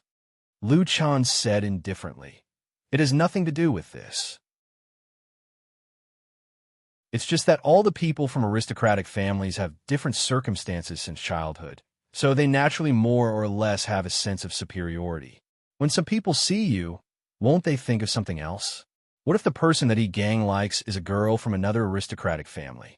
Aristocratic families have confidence, strength, and influence, so they naturally aren't afraid. But what about those small and medium-sized aristocratic families? Do they deserve to be bullied by this rising young man? Taking a step back, even if they're aristocratic families now, what if they become like the E family in a few decades or hundreds of years? At that time, what will their daughters do when they meet this kind of person? He sat quietly in the darkness and looked at the injured girl. He was calm and even faintly cold as he said, so the key to this matter lies in the place where it happened. If you were bullied by He gang in a land of chaos, or even worse than today, the Kunlun party's reaction wouldn't be as big. But this time, it happened in the Kunlun party and under the eyes of all the Kunlun disciples. This is a slap in the face of the several hundred aristocratic families in Kunwa City. It would be strange if they didn't kill the He brothers. Xin stared blankly at Lu Chan, who was sitting in the shadows. Looking at his deep eyes that were faintly discernible in the darkness, she suddenly said softly, Brother Lu, when you first helped me think of the idea, did you already think of everything that would happen later? Chapter 97. Lu Chan glanced at Xin and said, why do you ask? Xin lowered her head silently. After a long while, she whispered, nothing. I just feel that, Brother Lu, you are thinking so far ahead. You are so powerful. Do you regret letting me help you? Xion's body trembled slightly. She quickly shook her head and said, no. I didn't mean that. You helped me for my own good. I know that. I am grateful to you from the bottom of my heart. I'm especially... Do you remember that you promised to do something for me? Lu Chan suddenly interrupted her. Xin was stunned for a moment and said, yes. Lu Chan said lightly, that's good. After this matter, no matter what, Hunter Herb Hall will value you even more. Plus, you're someone that Dongfang Tao has taken a liking to, and your talent isn't bad. So your position in Hunter Herb Hall in the future will be much better than it is now. This is good for both of us. Xin was speechless. She didn't know what to say for a moment. Lu Chan stood up and said, it's late. You should rest early. I'm leaving. Xin thought of something and said, Brother Lu, I remember that there are guards outside. How did you get in? Lu Chan stood in the darkness and smiled slightly. He didn't answer her question. He stepped back and quickly merged into the darkness. Xin widened her eyes and looked towards the darkness, only to see a few faint ripples suddenly appearing on the quiet surface of the water in the deep darkness. When she looked again carefully, there was no sign of anyone. Silently shuttling through the darkness, like the shadow of the moon, he came down from the top of the rock mountain without anyone noticing. Lu Chan looked up at the night sky and saw that it was already late at night. It was already past midnight. It was already the curfew time in the Kunlun party. Speaking of this curfew, it was a special rule in the Kunlun party. Other cultivation sects rarely had such restrictions. After all, the cultivators who practiced immortality and refinement were all strong and energetic. It was not a big deal even if they didn't sleep for a day and night. But in the Kunlun party, this rule of forbidding the disciples to go out after midnight had been around for a long time. It was said that it could even be traced back to the early days of the Kunlun party, which had a history of thousands of years. In short, the Kunlun sect was a famous sect with a lot of rules. Coupled with the name of restraining its disciples to concentrate on cultivation, it was actually not particularly strange. Just like that, they persisted year after year. But of course, the so-called curfew could not be completely empty. Such a large mountain, such a large territory, if there were no guards patrolling, wouldn't it have been looted by countless thieves? Therefore, in the darkness of the night, although the nearby mountain path was quiet, there would occasionally be a group of patrolling guards passing by. Lucien walked quietly on the mountain road. When there were guards, he would often hide in advance. The guards, who were usually at least in the Foundation realm, seemed to have never noticed a low-level handyman disciple like him wandering outside late at night. Rock Mountain was where the official disciples of the Bai Chao Tang lived. The handyman disciples lived some distance away. Lucien walked and soon passed a fork in the road. A stone staircase extended up from the side of the mountain road. Lucien paused and remembered that this was the pavilion where he and Xian met late at night a few days ago. Thinking about what he said that night and Xian's appearance at that time, then thinking about how things seemed to have turned upside down in just a few days, Lucien felt a little emotional, but he did not intend to stop and continued to walk forward. The footsteps gradually faded away, and Lucien's figure also disappeared into the darkness. But after a while, in this quiet mountain forest, as the cold night wind blew, a blurry figure suddenly walked out from the gloomy pavilion halfway up the mountain. The figure was that of a slender woman. Because it was too dark, it was impossible to see her appearance clearly. One could only faintly see that she was standing on the edge of the pavilion, gazing in the direction that Lucien had left. The night wind blew, causing her clothes and hair to float. A flash of light flitted through the night. It was a scarlet feather shawl draped over her shoulder. She silently stood in the darkness. After a while, she turned around and walked toward the summit. The days in Kunlun Mountain once again calmed down. The He brothers went into seclusion, and Mount Li went into seclusion. Afterwards, this matter was quickly forgotten.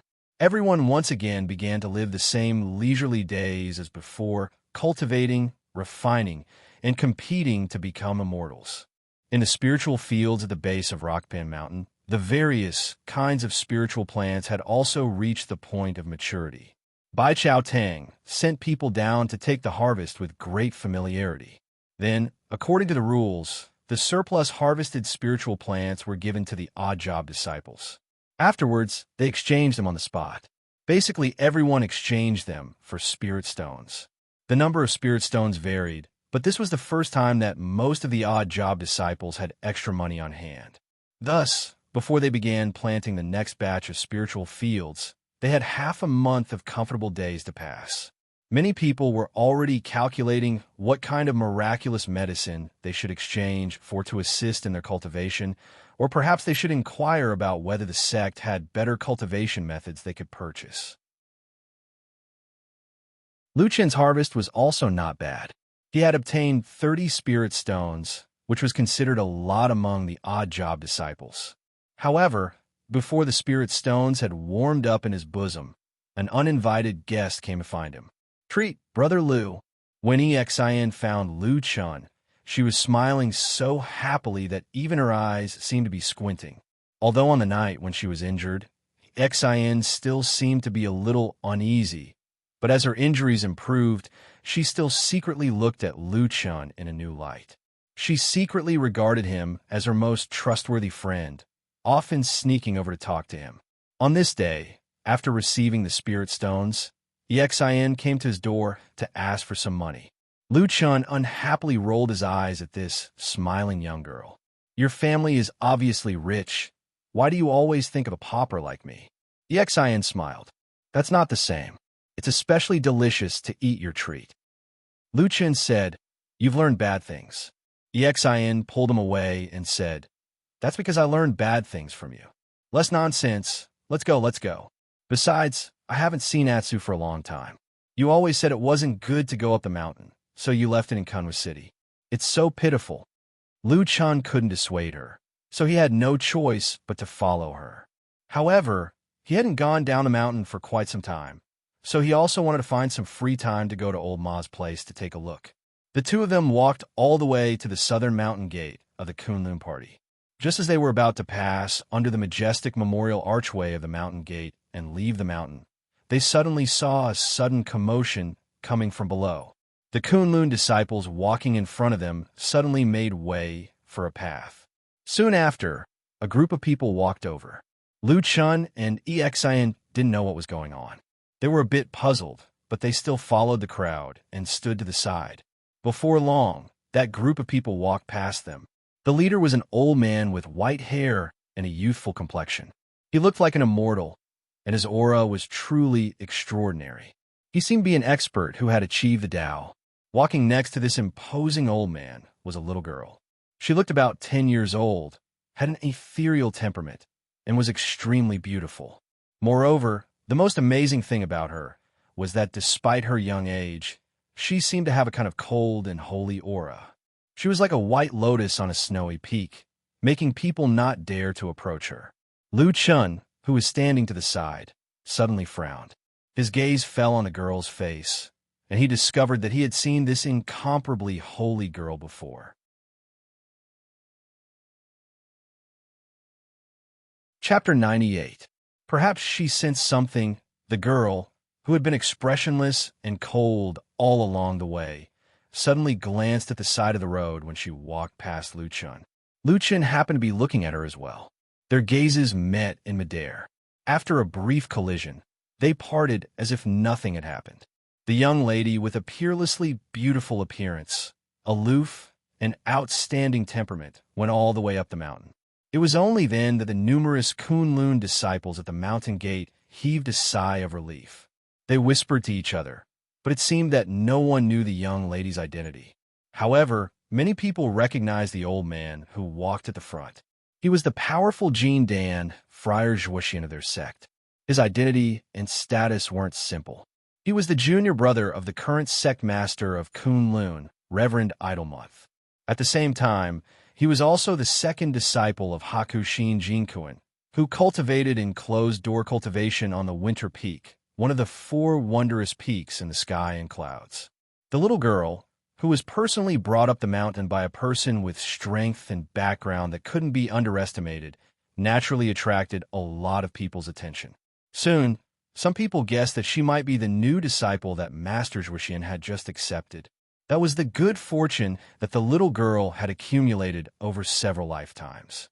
When Lu Chun walked out of the mountain gate, he looked back and saw that the group of people had already disappeared into the distance. His eyes flashed, but in the end he gently shook his head and smiled. There was a strange expression on his face. "Brother Lu, what are you smiling about?" Exian asked when she saw his expression. "Nothing."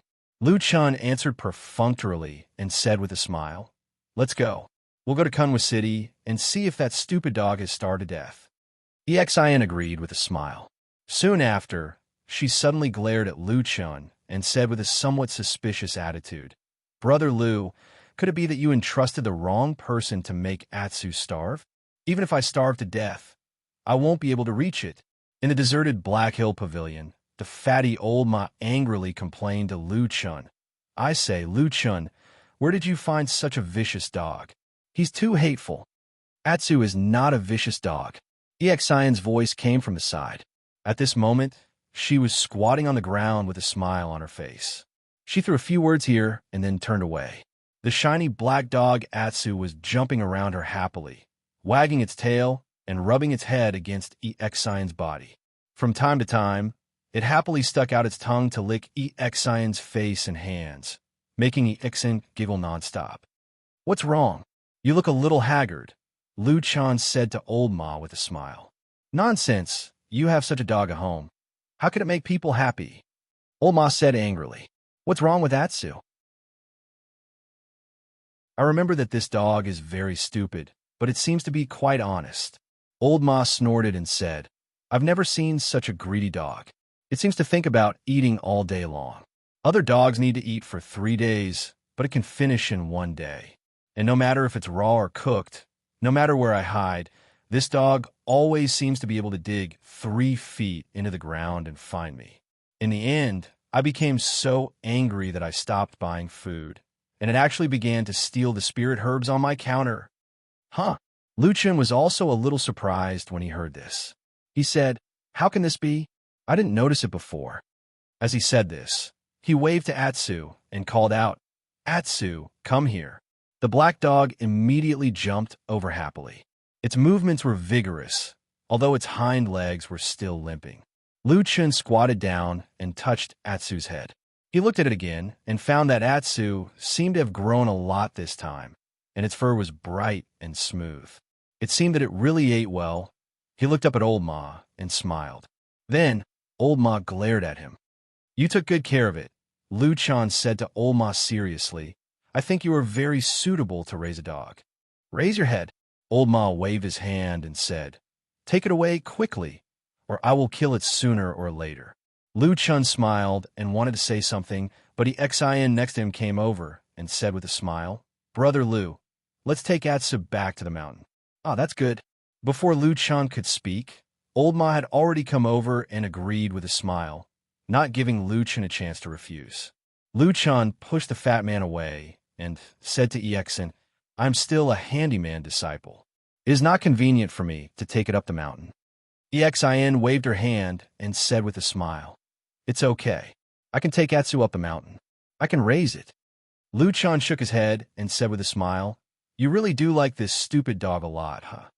Xin showed a loving expression on her face. She touched Atsu's head and said with a smile, "We have gone through hardships together, right, Atsu?" Atsu barked, "Woof, woof, woof." While Xin was playing with Atsu in the small courtyard, Lu Chun and Old Ma walked to the side of the veranda and whispered to each other while watching. "You know what happened to the He brothers?" "Yes," Old Ma responded, then glanced at Xin who was playing with Atsu, especially at the light scar on her cheek, and then said lightly, "I didn't know this little girl was so cruel." Lu Chun said, "There's nothing a person won't do when they're cornered." Old Ma turned to look at him and said, "Did others force her? Or did you force her?"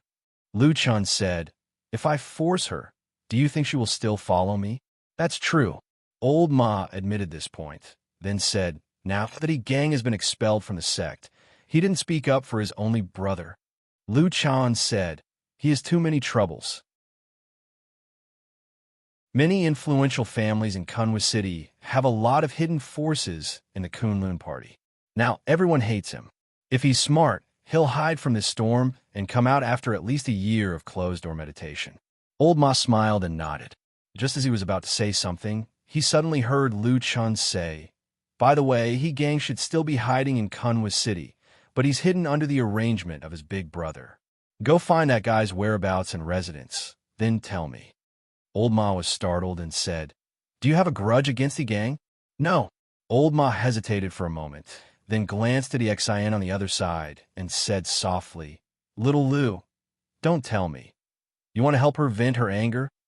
Lu Chen's face was expressionless as he said, "No, I just feel that as long as this person doesn't die, he might be an idle person. Knowing a little bit of his whereabouts and movements might be useful in the future." Old Ma thought for a moment and said, "Okay, I'll handle this matter, but it may take some time to find him." "No hurry, take your time."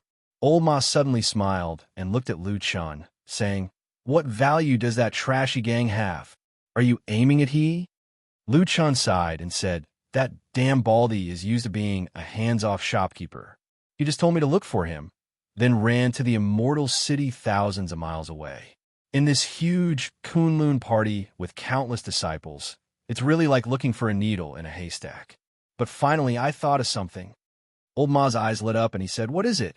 Lu Chun smiled faintly and said, "That devil cult spy wants to do such a big thing, so he must be planning something big. He must also be an extremely outstanding talent.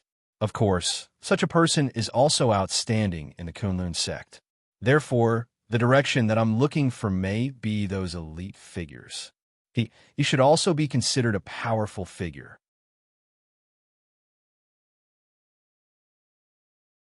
Chapter 99. When they returned to the mountain, in front of the mountain gate of the Kunlun party, as expected, the two people with the black dog were stopped.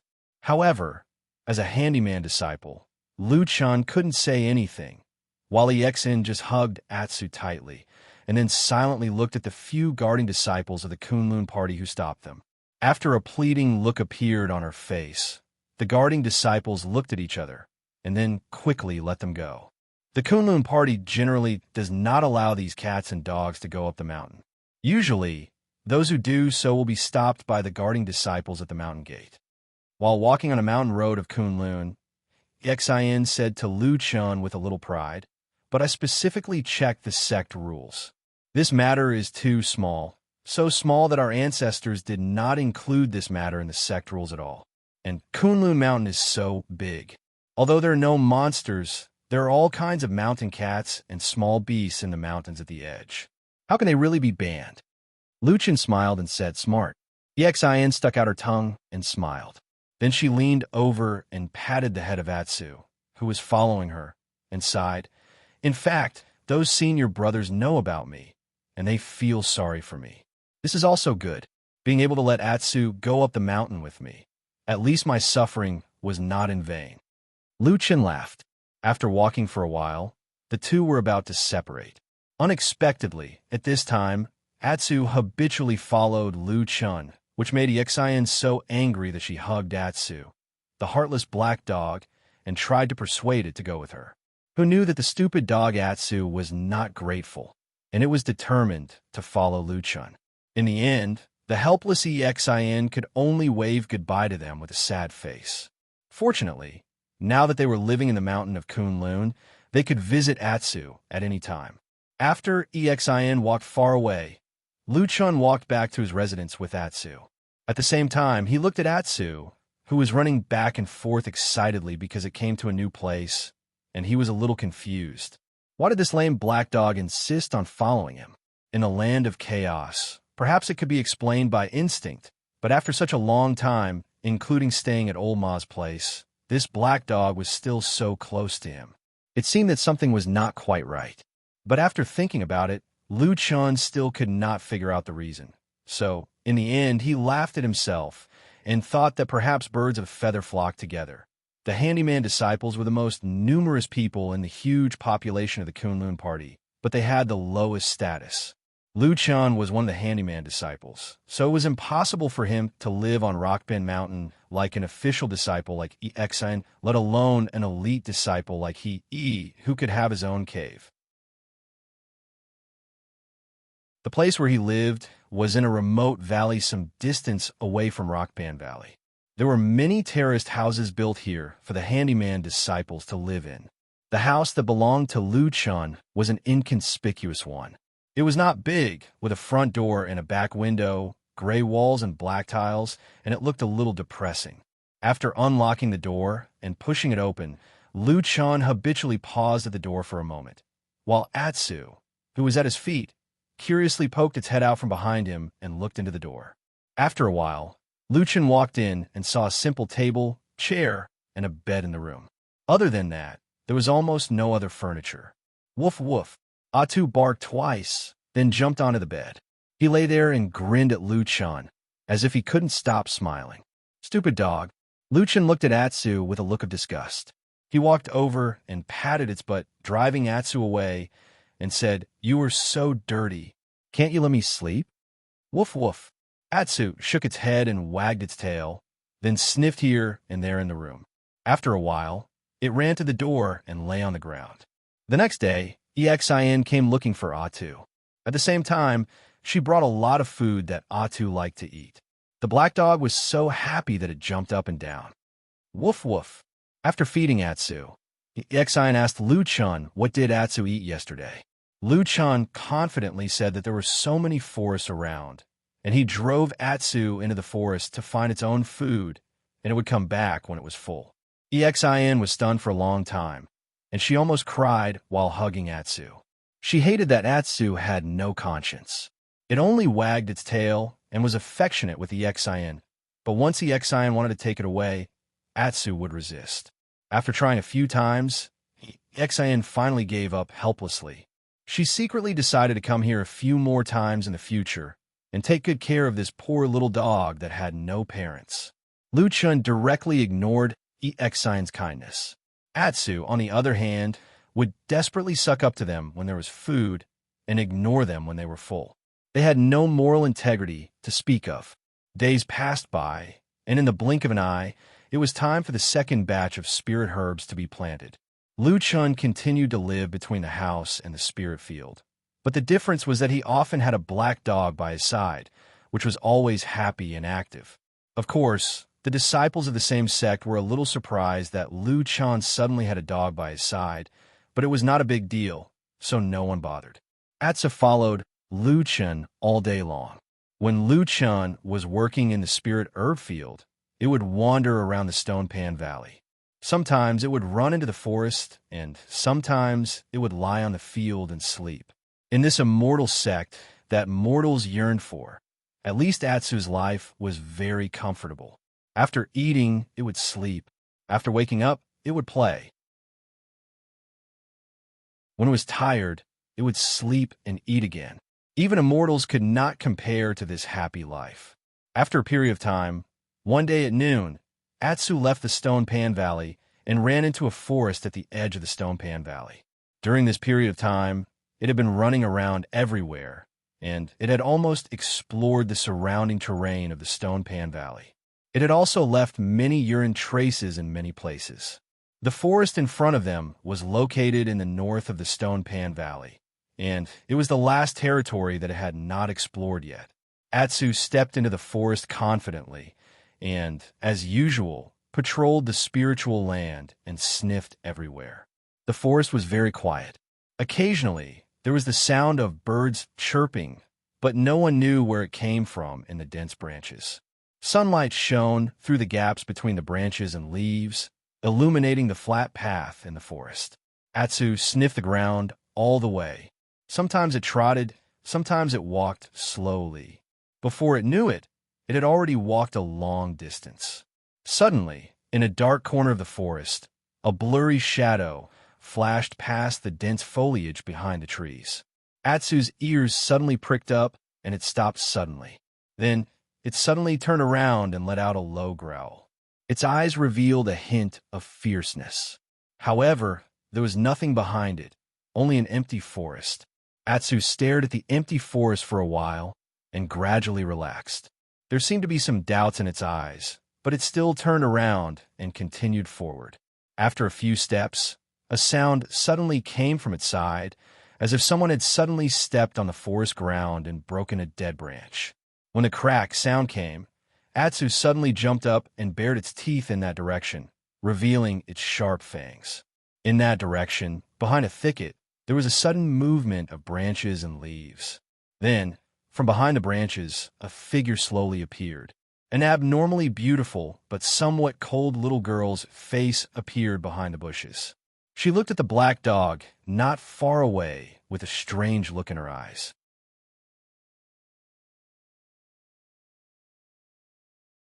Chapter 100. In the depths of the forest, it was quiet. Separated by a clump of leaves, the black dog and the girl who suddenly appeared looked at each other. For some reason, Atsu looked a little nervous. It widened its eyes and stared unblinkingly at the girl behind the trees, especially when it suddenly raised its head and sniffed the air a few times with its nose. Atsu suddenly took a step back, and the hair on its neck slowly stood up. It let out a low growl and showed its sharp fangs to the little girl. "My dog." The little girl behind the trees also looked at Atsu. She seemed a little surprised and a little curious. After a while, the branches and leaves suddenly shook, and then she walked out from behind the trees. She was like a fairy that had fallen into the mortal world, elegant and pure. With every step she took, the green branches and leaves seemed to sway gently for her. Her right hand was behind her back, and her left hand was at her side. She gradually showed a trace of a smile, as if she was naive, and walked towards Atsu. Roar!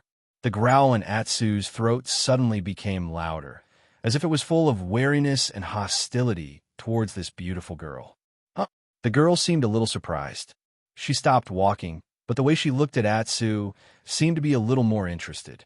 After looking at Atsu with her clear and bright eyes, she pondered for a while, and then seemed to think of something and smiled slightly. "Come here." The girl squatted down 6 or 7 feet away from Atsu. She still maintained the strange posture of her right hand behind her back, and then raised her left hand. Her skin was as white as snow, and it looked as delicate and beautiful as a spring onion.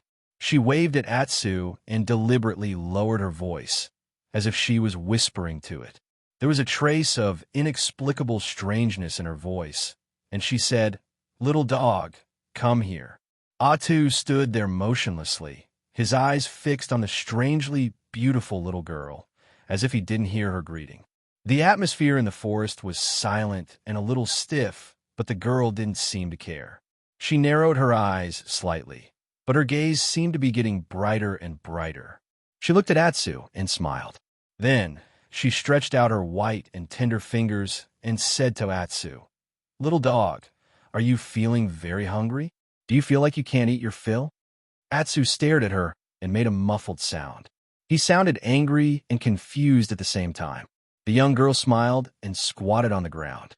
Her voice seemed to gradually carry an indescribable allure. It was almost hard to imagine that this ghostly voice actually came from the mouth of a little girl who was only about 10 years old. "I can help you. Come here, I'll give you something to eat. A type of food that you truly desire but have never seen before." She smiled, looking as holy and beautiful as a fairy, but her pair of eyes seemed to be flashing a terrible and crazy flame from hell. Atsu hesitated, as if he couldn't make up his mind. But after a while, he seemed to be unable to resist the mysterious temptation. Finally, he took a step forward and slowly walked up to the little girl. It no longer bared its teeth, and the hair on its neck also calmed down. Occasionally, its tail would shake, but most of the time, Atsu still looked at the little girl with doubt and a little caution. A satisfied smile slowly appeared on the girl's face. She stretched out her hand and gently touched Atsu's forehead. Atsu made a subtle movement and then heard the girl's voice become deep and ethereal. She slowly took out her right hand from behind her back. "Eat, eat. I know what you desire most in your heart is actually this thing," she whispered to Atsu. Light shone through the gaps between the dense branches and leaves. Suddenly, there was a sudden silence in the depths of the forest. The wind stopped, and the trees were quiet. It was as if the whole world had stopped. A smear of dark red suddenly appeared, smearing this part of the world with a shocking trace of blood. Right in front of Atsu's eyes was her right hand that had just appeared. Fresh blood dripped down, flowing crazily and wantonly, rolling along that delicate skin. It was a bloody hand dripping with blood that would make anyone tremble in fear.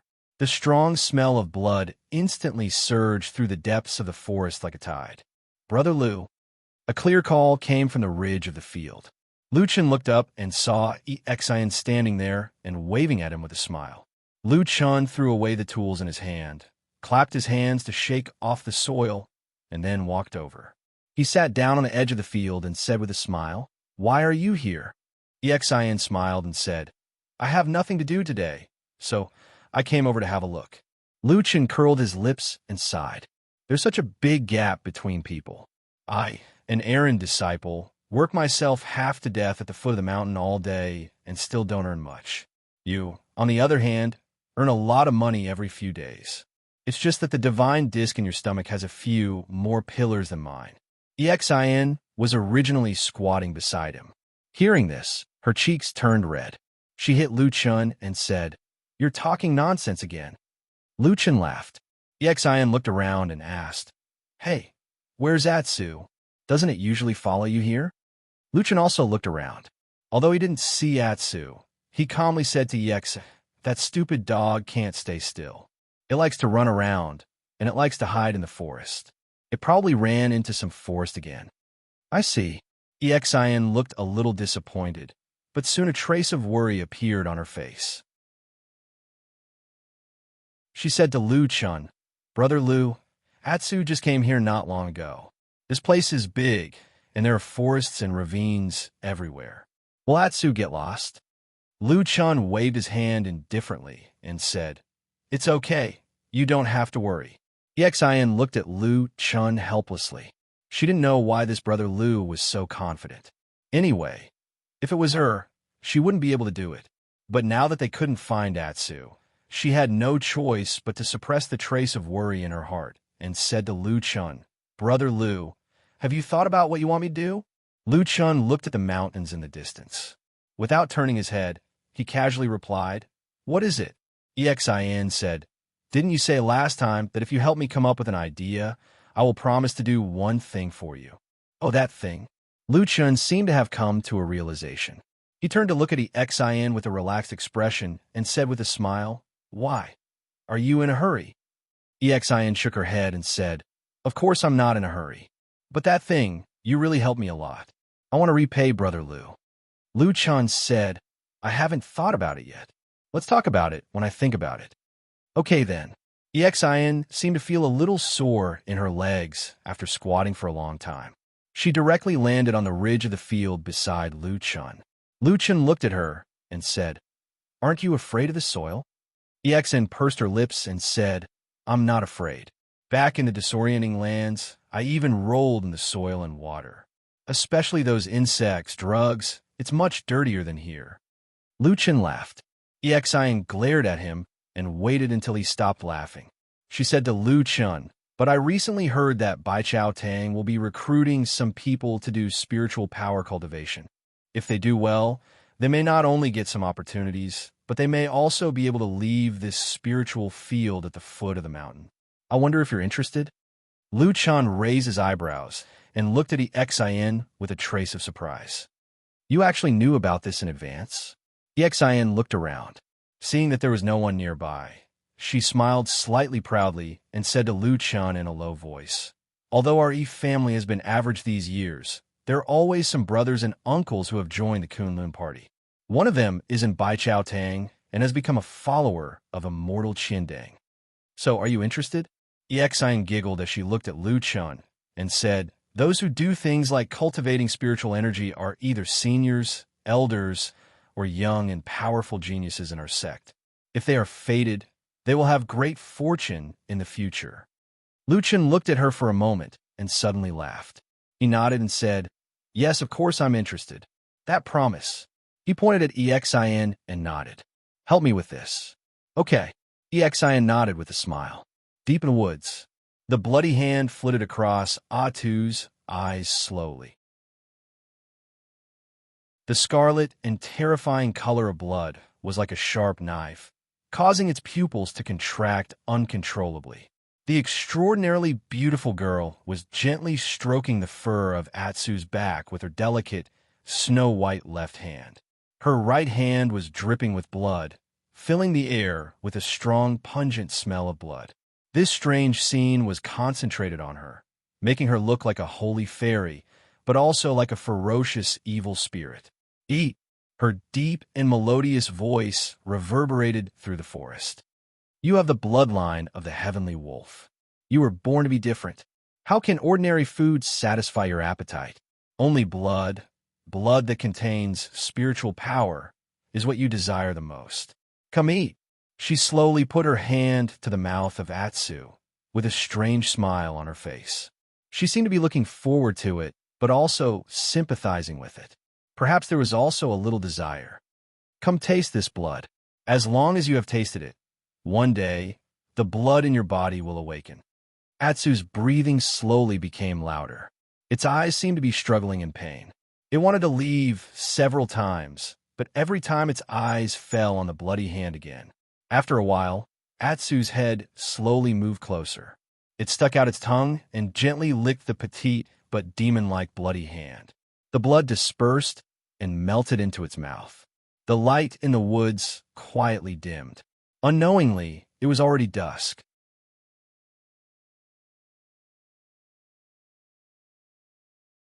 Chapter 101.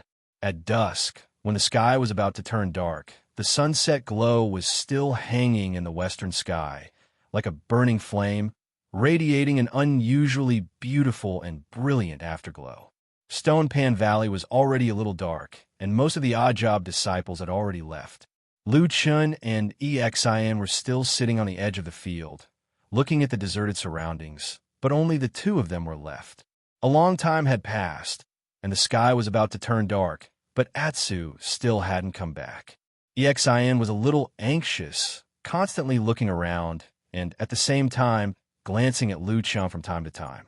Luchin also frowned slightly, looking a little surprised.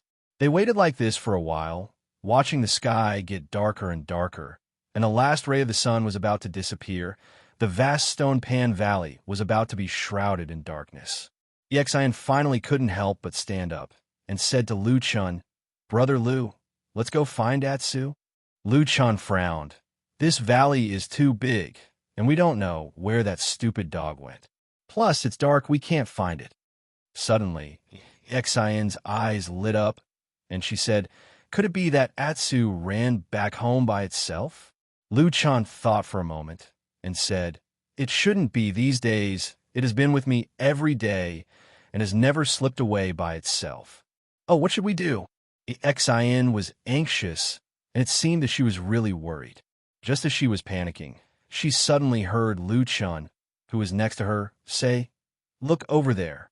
Exian looked in the direction that Lu Chun was pointing, and saw that on the other side of the field, on a path that had become very dark, suddenly a black shadow suddenly appeared, slowly walking out of the darkness, and then approached them. The black shadow was not tall. When it got closer, it really looked like Atu. But the strange thing was Atu, who was usually lively and energetic, even though he was lame but still loved to run, was walking abnormally slowly at this time. Step by step, it stepped on the field embankment, and the darkness silently surged around it, as if it had become one with its black fur. Only its pair of eyes faintly glowed in the dark valley, and it seemed a little different from usual. "Atsu!" Exin shouted with joy, and her previous worry suddenly disappeared. She walked towards the black dog with a smile, and at the same time, she opened her arms and said with a smile, "Stinky Atsu, I've been waiting for you for a long time today. Where did you go to play?" Atsu's footsteps slightly paused, and it slowly raised its head. When it saw Exian running towards it, it immediately stopped. Behind Exian, Lu Chun looked at Atsu's eyes, and then followed without saying a word. "Huh!" In the blink of an eye, Exian had already run to Atsu's side, squatted down, and first touched Atsu's head with her hand. Then, as usual, she touched the fur on Atsu's back with one hand, and held Atsu's head with the other, and played with it affectionately. Her white skin looked particularly beautiful and conspicuous in the night. Her slender neck and cheeks were right in front of Atsu's eyes, and from time to time, she even leaned on it, accompanied by her cheerful and crisp voice. It seemed so warm. Atsu's pair of eyes stared closely at Exian's neck, which was very close to it. Its mouth slightly opened and closed, as if it was panting. Gradually, it opened its mouth again, like a thirsty traveler seeing clear and sweet spring water in front of it. Its snow-white sharp fangs were shining at the edge of its mouth, giving off a sense of coldness. Its head faintly shrank back, and then slowly stretched forward, as if responding to Exian's joyful hug, and slowly approached the girl's white neck. Sharp fangs and blood vessels that seemed like they could be broken with a single blow were very close suddenly. A hand suddenly stretched out from the dark shadow, passed through Exian's shoulder, and pressed down, covering the black dog's eyes. That pair of deep and serene eyes suddenly disappeared in the darkness of the night. Atsu's body suddenly shook, and its body trembled. The hair on its neck suddenly stood up, but it instantly calmed down. Everything happened so fast that it was almost invisible to the naked eye.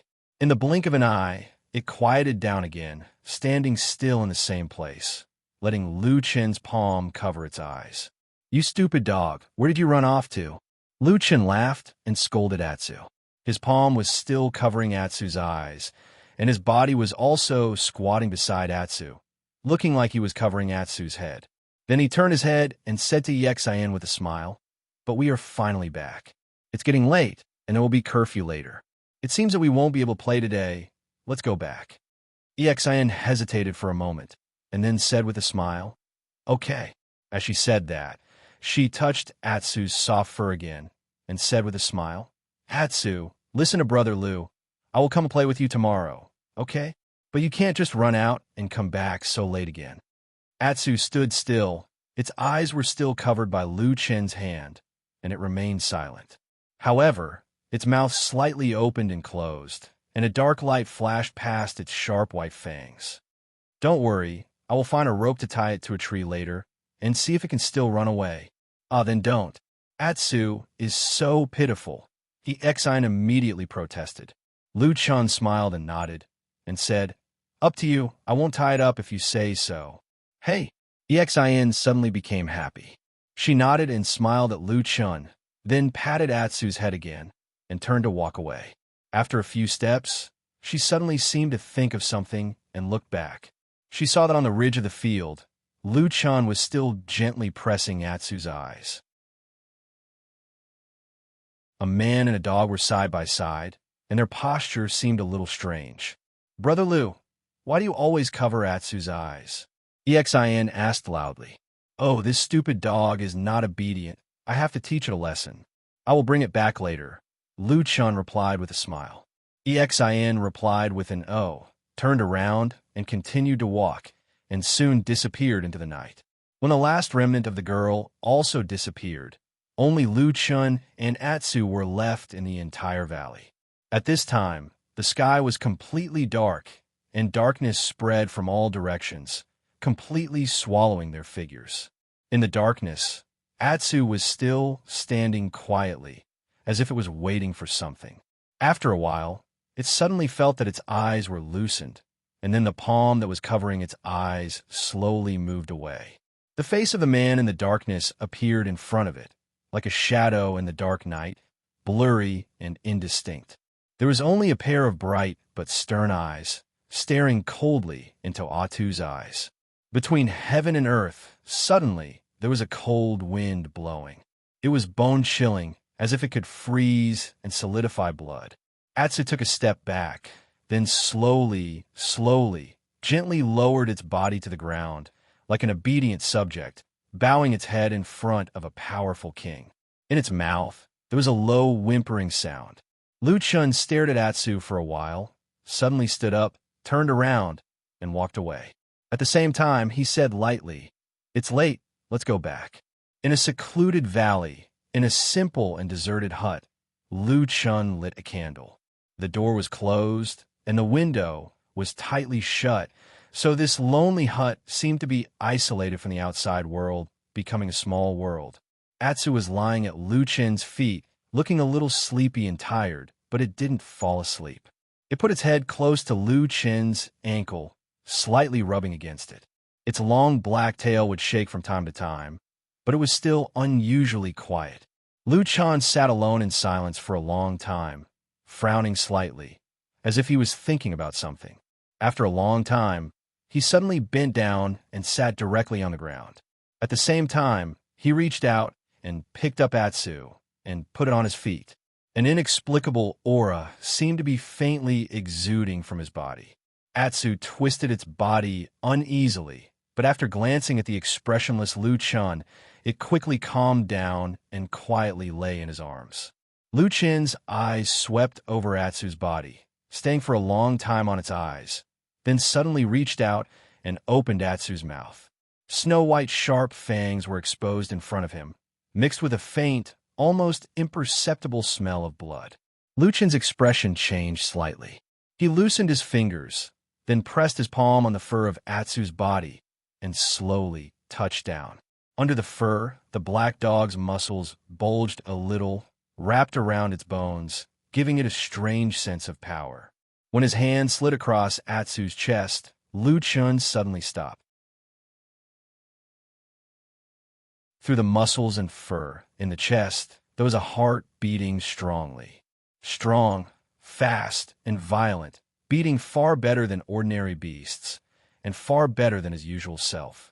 There was a trace of haze in the depths of Lu Chun's eyes, but there was not much change in his expression. After feeling the strange heartbeat of Atsu for a while, his palm slid down again, touching the back of Atsu's back. Suddenly, there was a little moisture in his hand. Lu Chun looked down slightly and saw a dark shadow between Atsu's black fur. It seemed to be the remnants of blood that had flowed through, emitting a subtle smell between the dry and bloody smell. Then, not far away, there was another similar small bloodstain. Lu Chun touched it bit by bit, and pieces of remnant traces gradually appeared on Atsu's fur. Some of them were attached to the surface, and some had penetrated deep into the skin. Then, they converged together and finally formed shape. Luchen's expression turned cold for the first time, and his gaze was as cold as a knife. He looked at the thing that was formed by traces of blood on the back of the black dog in front of him. It was a handprint formed by blood. He suddenly covered it with his palm, and then found that the handprint seemed to be only half the size of his palm, as if it was a child's palm, stained with blood, and left this bloody handprint on Atsu's body. The night was getting darker, and suddenly, a cold wind blew by, abruptly knocking open the window of the house. The cold wind rushed in and abruptly blew out the candle flame. The whole world suddenly turned dark.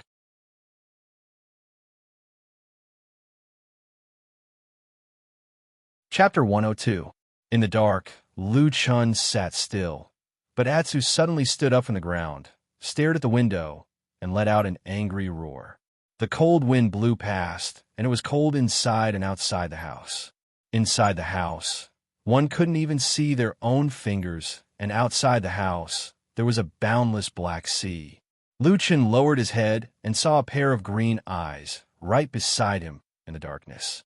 They flickered with a strange luster, as if they were transparent and precious gems. At the same time, they also seemed to emit a cold and gloomy light.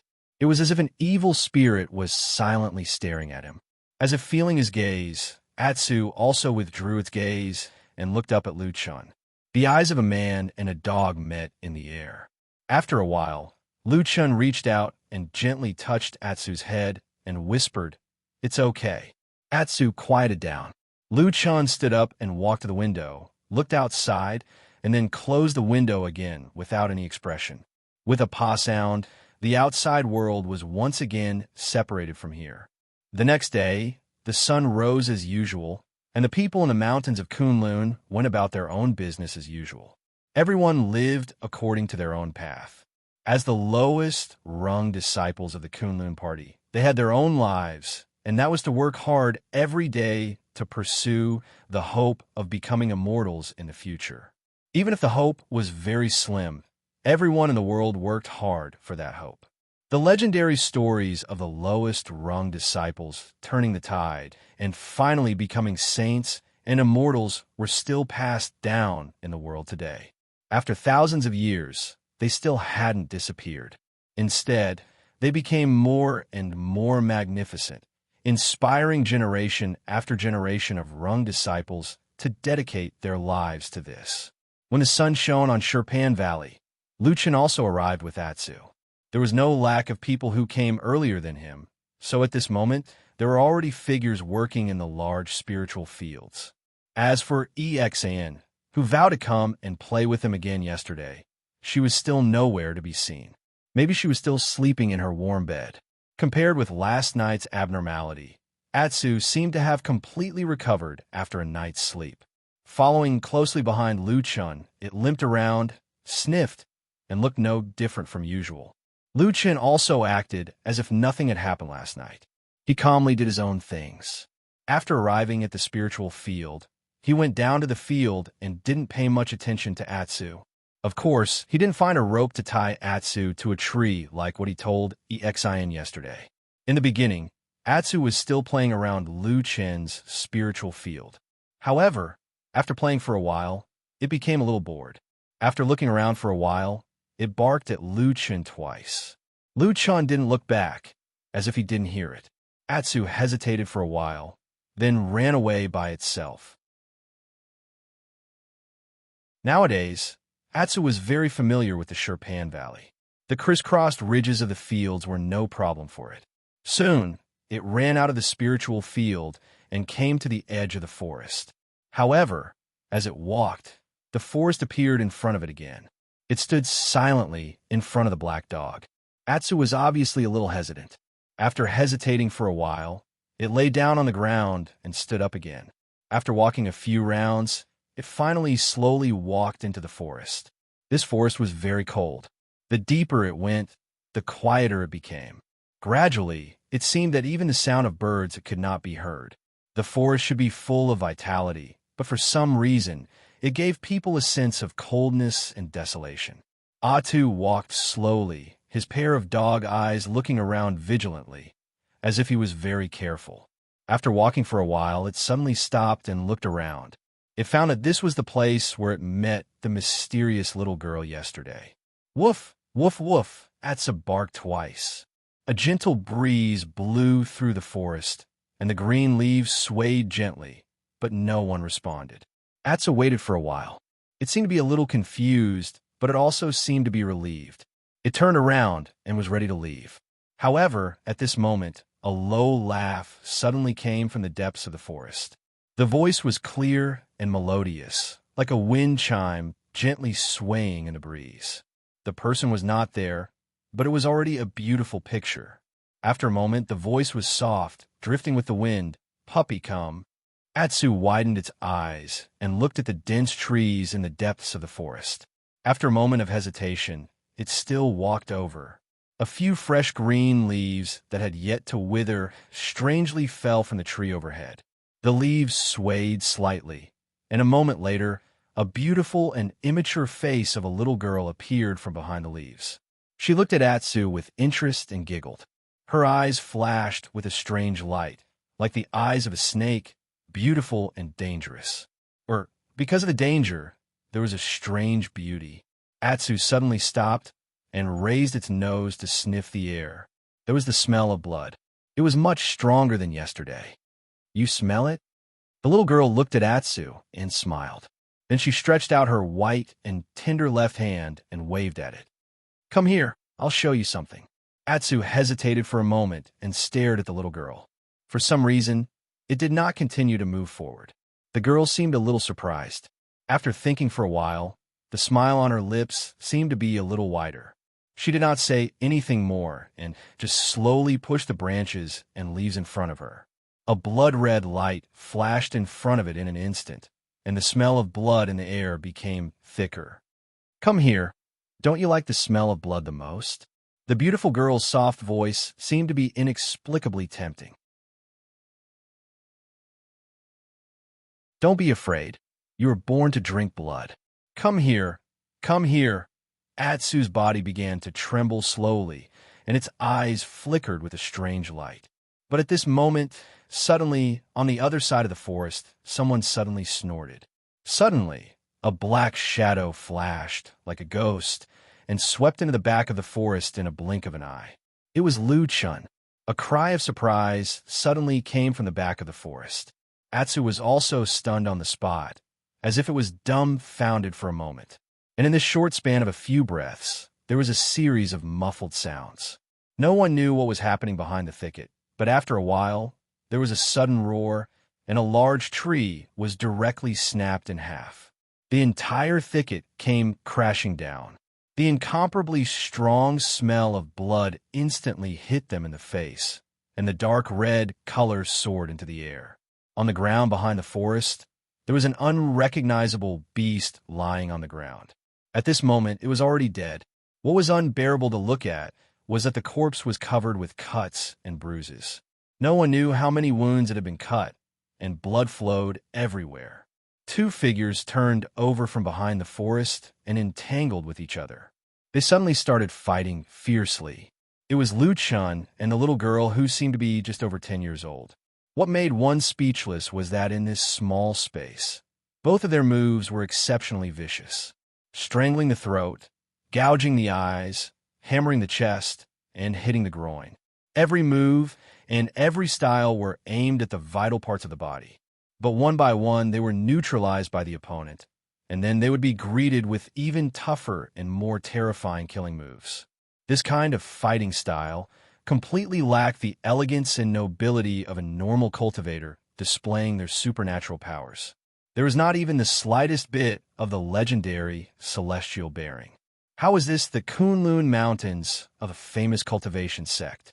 This was clearly the most despicable and vicious killer in the mortal world. The most shocking thing was that the little girl was obviously very young, but she was so ferocious that it made people's hair stand on end. She was even no weaker than Lu Chun. But in the end, Lu Chun seemed to have the upper hand. It was not because of his viciousness and profound skills, but in this strange yet exceptionally dangerous close combat, the little girl's strength, after sustaining for a while, finally weakened. The beast's blood stained their bodies, and even the girl's beautiful face was stained with blood, making her look even more ferocious and ferocious. She panted fiercely. Both her hands were grabbed by Lu Chun. Suddenly she screamed and directly used her teeth to bite Lu Chen's throat. This time Lu Chun was caught unprepared. He groaned in pain and felt a burst of pain coming from his neck. With a roar, he suddenly lifted his leg and heavily kicked that girl's abdomen. The girl cried out involuntarily. Her entire body was sent flying by the impact, but she floated in the wind for a while. She trembled at first, but she quickly restrained herself. Like a feather, she landed directly on a tree trunk and then silently slid down. Like a ferocious cub, her face was stained with blood, her eyes filled with murderous intent. Panting heavily, she coldly looked at Lu Chun. Lu Chun reached out and touched his neck. His hand was wet. When he put it in front of his eyes, half of his palm was covered in blood. He raised his head and glanced at the girl not far away. Then, without changing his expression, he tore off a piece of his robe, wrapped it around his neck, and tied a knot. "You're even fiercer than a dog," Lu Chun said. The girl narrowed her eyes slightly, and a dangerous light flashed in the depths of her eyes. Suddenly, her body shot out like a spring, but she did not pounce on Lu Chun. Instead, she strangely rushed towards the black dog standing on the side. The sound of the wind was fierce, and the momentum was like a knife, as if it would tear Atsu apart in the next moment. This caused the black dog's body to curl up and retreat in fear. At this moment, Lu Chen's figure suddenly cut in from the side. In an instant, he knocked away the terrifying girl in midair. At the same time, he shouted, "Run, Atsu!" Atsu was still in a state of shock. It subconsciously tucked its tail between its legs, turned around, and fled. In the blink of an eye, it had run far away and disappeared into the forest. However, perhaps because it was too panicked, the stupid dog ran in the wrong direction. Instead of running out of the forest, it rushed deeper into the forest. The figures in the air separated and landed on the ground. Both of them groaned in pain at the same time. Blood flowed from Lu Chen's neck again. The piece of cloth that had just been tied around his neck had disappeared, revealing the terrible wound. At the same time, there were 3 shocking claw marks. He had been attacked by the girl just now. After the girl landed on the ground, she staggered 3 steps back. Her beautiful eyebrows were tightly knitted together, and she sucked in a breath of cold air. She clutched her lower abdomen tightly with her hands. Between the gaps of her white, jade-like fingers, dark red blood slowly seeped out. Among the bloodstains under her clothes, there was a vague, bloody wound. It was a sword wound. It was a wound that had been ruthlessly stabbed by a sword. It was a merciless, murderous wound. In the midst of the blood, her face became pale.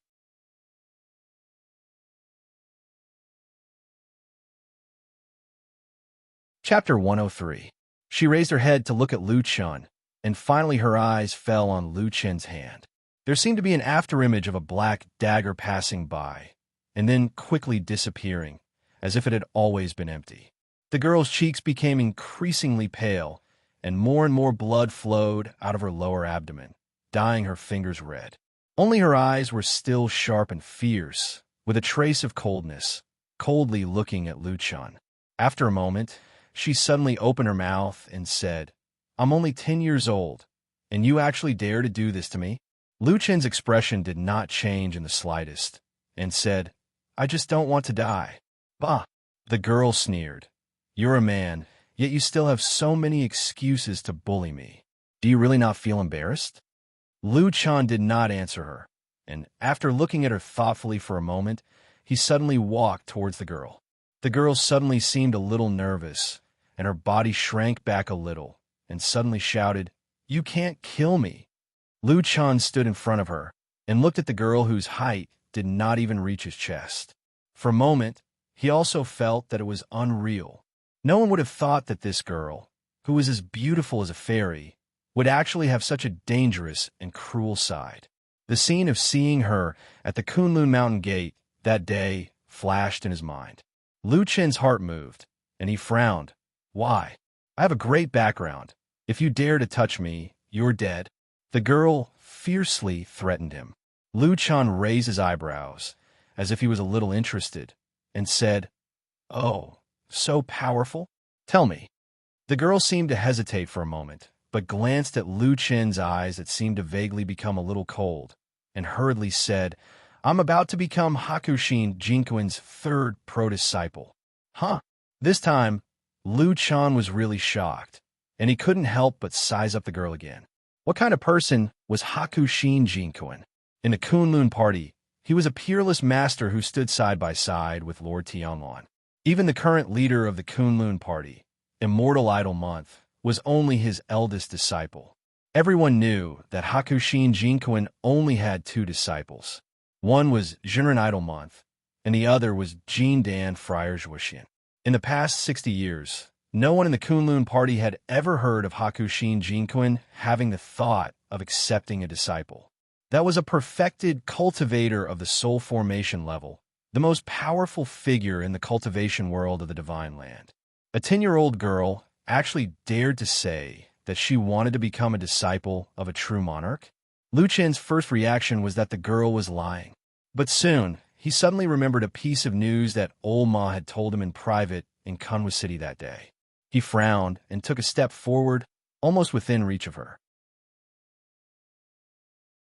He stared into the girl's eyes and said, "Could it be that you're the legendary genius of the 5 pillars that only appears once in 1,000 years?" The girl was startled. She seemed a little surprised, but then she said with a bit of arrogance, "Yes, it's me. Now you know that I didn't lie to you." Before she finished speaking, Lu Chen suddenly raised his hand and struck the back of the girl's head. Immediately, the girl's beautiful face turned pale. She let out a low groan, and her body fell forward. Halfway through, she closed her eyes and fainted. Lu Chen reached out and hugged her. His brows were tightly knitted as he mumbled, "What the hell? Why am I so unlucky?" The black dog ran madly through the forest in a panic. Before he knew it, he had run far away. When he came back to his senses, he found that he was already on top of another mountain. This place was probably no longer within the boundaries of Stone Pan Valley. This mountain was also a bit different from the others. There were basically no tall trees on the mountain. Instead, most of the places were covered with verdant grass. In particular, the gentle slope at the foot of the mountain was covered with a large meadow. The mountain breeze blew, and the grass rose and fell like waves. It was like a soft green carpet of grass. Anyone who saw it couldn't help but want to roll around on it. Atsu stood blankly at the foot of the mountain for a while. Then it suddenly looked back and let out 2 soft barks. It seemed to be a bit hesitant, but in the end, it still turned around and walked back the way it came. Although the direction it went in seemed to be very dangerous, there seemed to be something more important. It quietly overcame the fear in its heart and made it go back. But at this time, Atsu suddenly heard a mooing sound coming from the distance. To be exact, it came from the depths of a large meadow. It sounded a bit familiar. Atsu was stunned for a moment. It turned around and saw a huge figure lazily turning over in the thick grass. It raised a huge bull's head and glanced at Atsu. It was a huge oxen with 2 strange horns. "It's a small world, and we meet again after parting in the desolate valley." Atsu's eyeballs rolled around. Then it barked at the oxen in the distance and ran over. Atsu ran to the meadow. When it got closer, it could feel the huge size of this oxen. It looked like a small mountain. At that moment, the green ox seemed to be basking in the sun. He had nothing to do and watched curiously as the black puppy ran all the way to him and started barking at him. Woof, woof, woof, woof, woof, woof, woof, woof. Atsu's tail kept wagging. It seemed to be very respectful and deliberately trying to please this green bull. Then it seemed to be pleading. However, oxen had no reaction to this.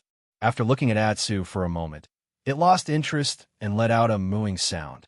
Then it closed its eyes again and seemed to be going back to sleep. Atsu became a little anxious but it didn't dare to be disrespectful to this huge mythological beast. It anxiously paced around on the spot. Right at this moment, a figure suddenly appeared from behind Oxen. It was the figure of a woman. She was tall and slender, and she was extremely beautiful. There was a beautiful scarlet feather shawl draped over her shoulders, and it was as if a beautiful fiery cloud had landed on her delicate shoulders. This woman was standing very close to Oxen, and one of her hands was even pressed against Oxen's body. However, Oxen didn't seem to be repulsed by this. It seemed to be treating this woman with special respect. After the woman walked out, there was no expression on her face. Little Ching doesn't like to meddle in other people's business. Don't bother it. Atsu stood, rooted to the spot for a long time. It looked at the lazy Oxen, then looked at the strange woman, as if it couldn't figure out the relationship between the two. However, it quickly remembered something more important. There was no help here, but there was someone more important to it in the forest at the foot of the mountain. Atsu let out a roar, and it seemed to be a little angry. It barked at the man and the cow before turning around and rushing down the mountain. Oxen didn't move in the slightest. Its eyes were closed, and it seemed that it was about to fall asleep. In contrast, the young woman standing beside Oxen suddenly furrowed her brows. She looked at the little black dog that was running for its life and said, "There seems to be something wrong with this dog." Moo! Oxen's huge head turned around, and it rubbed the grass on the ground a few times. It yawned, and it still seemed to be disinterested. The young woman kept looking at the back of Atsu in the distance. After thinking for a moment, she said in a low voice, "There's a smell of blood." The grayish-white wall appeared in front of her, and it trembled. When she had just woken up, this was the feeling in front of her. After a while, the young woman regained consciousness. She turned her head with some difficulty, and then she saw the face of Lu Chun sitting by the bed. "You're awake." Lu Chun smiled at her and nodded with a very gentle expression. The young woman was startled, and she let out a low groan, as if she was startled. She suddenly sat up and wanted to hit him with a backhand. However, her body had only flipped for a moment, and she suddenly fell back down, falling onto the bed. Fortunately, her body was covered with soft bedding, and it didn't hurt much. The young woman gasped for breath, and then found that her hands and feet were tied, and she couldn't move. However, the bleeding wound on her lower abdomen had been bandaged, and there was a faint pain, and there was a burst of cool feeling on the wound. It seemed that some kind of medicine had been applied, and it felt pretty good. The young woman looked up at Lu Chun, and after staring at him for a moment, she said, "What do you mean?" Lu Chun sighed and looked a little helpless and said, "I've been thinking about how to deal with you." The young woman sneered and said, "What do you want?" Lu Chun stretched out 2 fingers and said, "There are 2 ways. First, I'll treat your injury, and when your injury is healed, we'll pretend that this never happened. Second, I'll just kill you."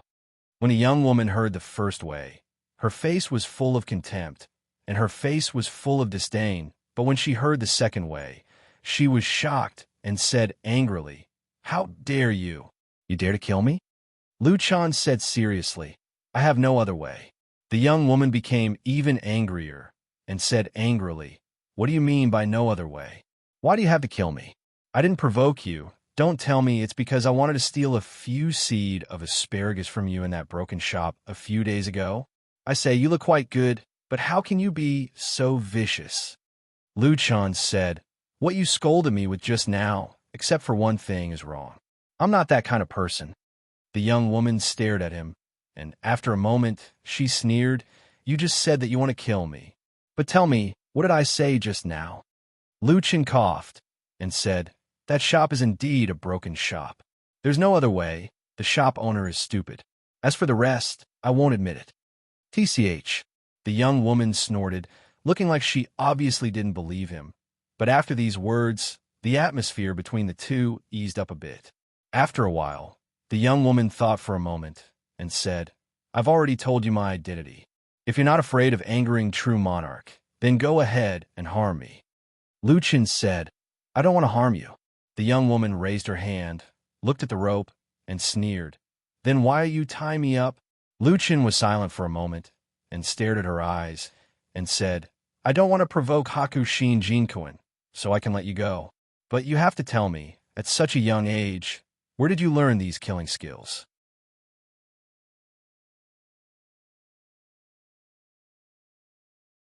Chapter 104. I don't have the ability to kill people. The little girl flatly denied and sneered. Go out and ask around. I'm a girl who grew up in Kunwa cities by clan. I'm pure, upright, dignified, gentle, and lovable. It would be strange if anyone would believe your words. Lu Chun was silent for a moment, then said, You're more powerful than I thought.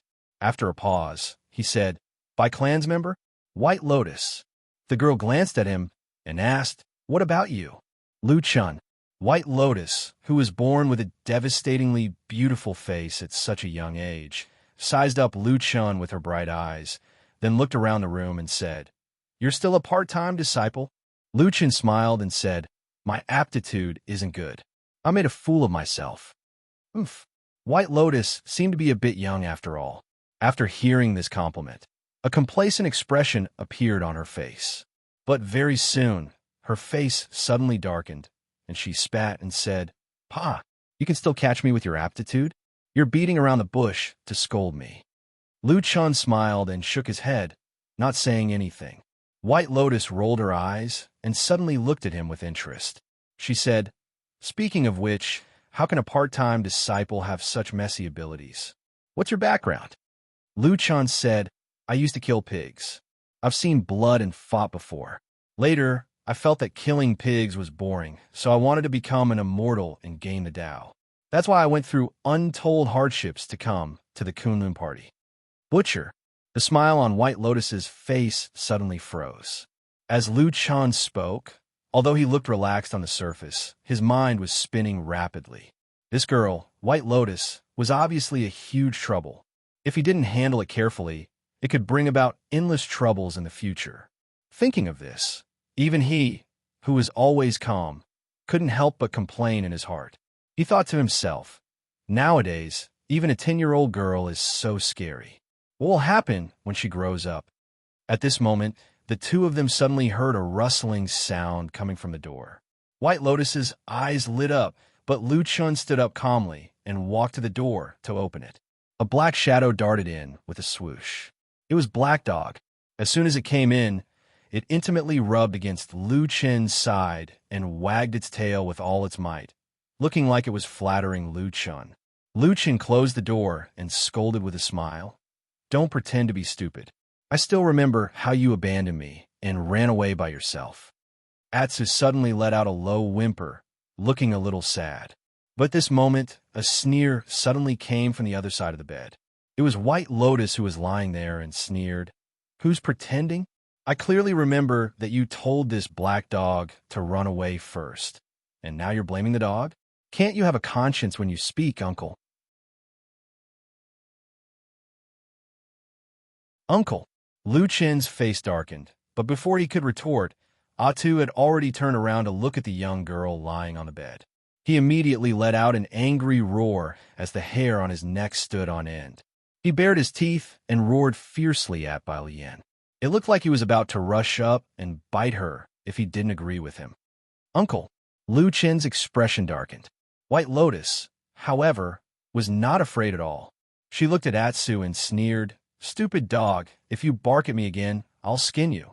Atsu was getting more and more annoyed, but it seemed that it was really a little afraid of White Lotus. It barked repeatedly, but it stayed at the feet of Lu Chun and did not rush forward even half a step.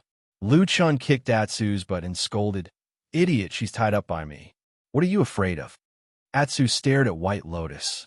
Sure enough, it saw that White Lotus was lying on the bed with her hands and feet tied up. It suddenly became excited and rushed over with a loud bark. It rushed in front of White Lotus like a wolf or a tiger, opened its big mouth and bit randomly in the air, threatening her. White Lotus was so angry that her little face turned pale. She blocked a few times with her hands and then said angrily, Stupid dog, you're really as heartless as your master. Did you forget that I gave you your favorite thing? Atu whimpered a couple of times. It looked like it couldn't understand human language anymore, but it still managed to sneak a peek at Lu Qian from the corner of its eyes as it bared its fangs. Lu Qian walked over and said with a slight frown, "By the way, this is also something I want to ask you. How do you know about blood food?" White Lotus' face suddenly changed, but then she snorted and turned her head away.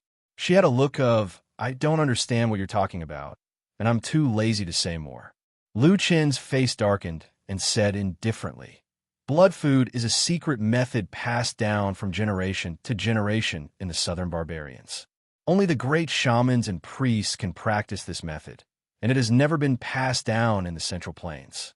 Do you know that once I report this matter, you may be directly burned to death in front of this Kunlun mountain, not to mention becoming a disciple of a true monarch?" White Lotus' face changed several times in a row. She turned her head to look at Lu Qian, and her eyes became cold. She said, "You're just a butcher. How do you know so much? How many secrets do you have in secret? I don't think I need to tell you. A janitor disciple with ruthless means, astonishing strength, and knowing so many secrets. If I were to say, you might even be a spy of the evil sect. If we really shed all pretense of cordiality, do you believe that you won't be able to live?" Lu Qian lowered his head slightly. After a moment, he shook his head and said slowly, "I'm not a spy of the evil sect. Who would believe that?" White Lotus sneered and said. She stared at Lu Qian, her eyes as cold as a snake. There was a short silence in the room. For a moment, no one spoke, but both sides were still staring at each other. No one was willing to step back. The atmosphere became somewhat tense. Atsu was still fiercely baring its fangs at the side. But after baring its fangs for a long time and almost dripped its saliva onto the bed, Atsu suddenly realized that the other two people didn't seem to have the intention to look at it. The two of them stared at each other, threatening each other with their fiercest eyes.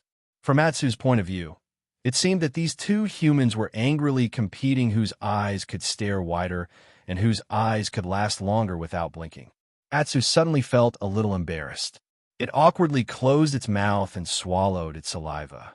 Then, looking at the two people who were staring at each other, it decided to help its master. "Woof woof, woof woof, woof woof." The black dog suddenly roared. Then, it jumped up and opened its big mouth to bite down on White Lotus's face.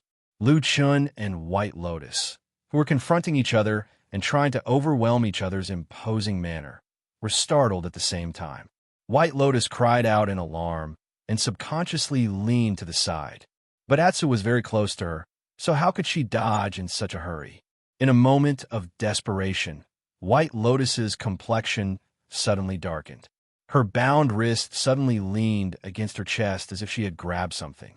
On the side, Lu Qian's heart stirred. He hastily shouted, "Atsu, don't act recklessly." For a proud daughter of heaven like White Lotus, no matter how she behaved in private, she was, after all, the daughter of an influential family in Kunwa City. Moreover, she was destined to become Hakushin Jinkuin's disciple. It would be strange if a person with such an identity didn't have any life-saving trump cards. But in that split second, Atsu's body paused for a moment. All of a sudden, an emerald green light shone out from White Lotus's chest and fell on Atsu's body. Atsu's body suddenly stopped in midair. It didn't go up nor go down, just hovering in the air a few feet above the ground. The inexplicable black dog was somewhat puzzled and afraid. Its ferocious appearance disappeared, and it looked around for a moment before barking at Lu Qian. Lu Qian's complexion changed when the green light shot out, but then he felt that the power within it wasn't fierce and it didn't have any killing intent, so his expression relaxed a little. At this moment, he shook his head and no longer cared about Atsu. Instead, he turned to White Lotus and said, "I don't care what you think. In short, from the beginning, I didn't take the initiative to cause trouble for you. Since both of us have some unspeakable secrets, I think we might as well shake hands and make up. What do you think?" White Lotus's pair of bright eyes stared at Lu Qian, as if trying to see through the heart of the man in front of her. After a moment, she suddenly sneered and said, "Don't just say nice things. Let me go first."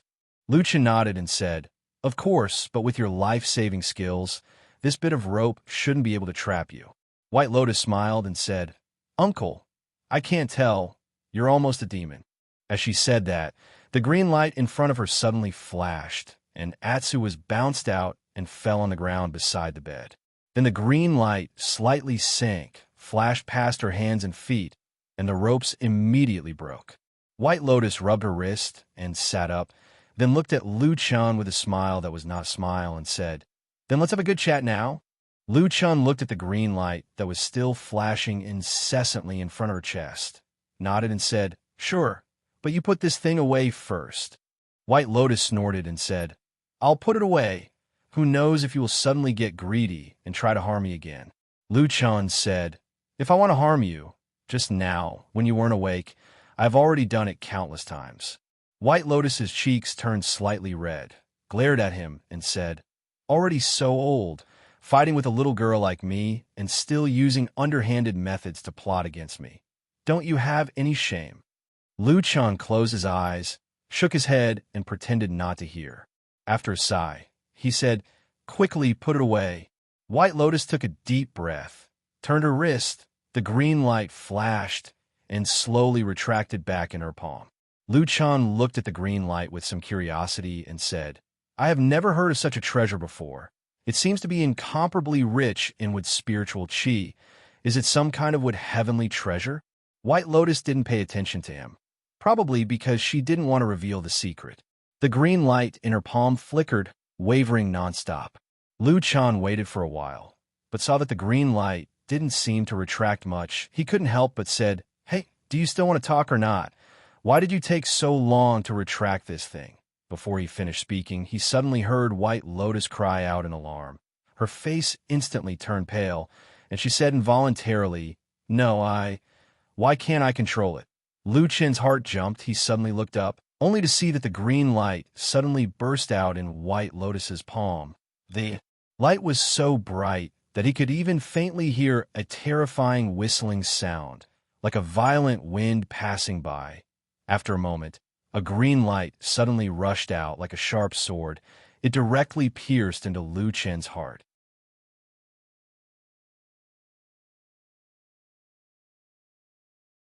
Chapter 105.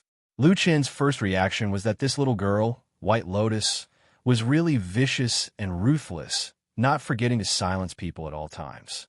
This kind of ferocious temperament, it was really the first time he had seen in his life.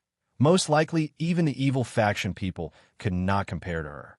But in that split second, he saw that White Lotus's face was indeed filled with fear, and her entire body was suddenly wrapped by the bright green light, and then inexplicably floated up, letting out a scream.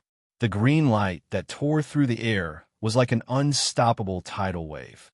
Its speed was as fast as lightning, and it instantly filled the small house. Lu Chen had almost no time to react. With a loud bang, the emerald green light beam that seemed to be solid heavily hit his chest. Lu Chen's entire body shook. A muffled sound, his entire body flew out, hit the wall behind him. A trace of blood flowed down from the corner of his mouth.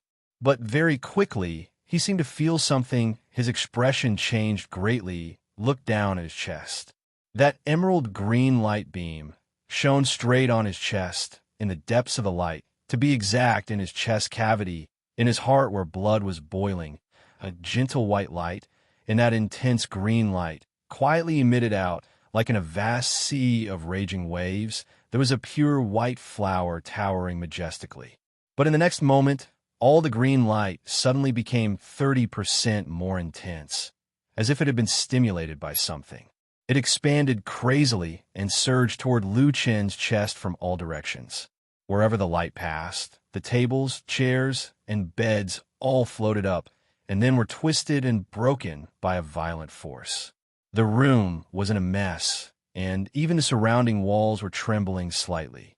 It looked like the room was about to collapse. Lu Chen felt as if all the blood and flesh in his body were boiling. His face contorted as he howled in pain. He suddenly raised his head and roared at the White Lotus in front of him. "Quickly suppress this light, or we'll all die." But after he shouted, he found that the girl in front of him, White Lotus, was still floating in midair, but her black hair was fluttering, and her eyes were closed. He did not know when she had fainted.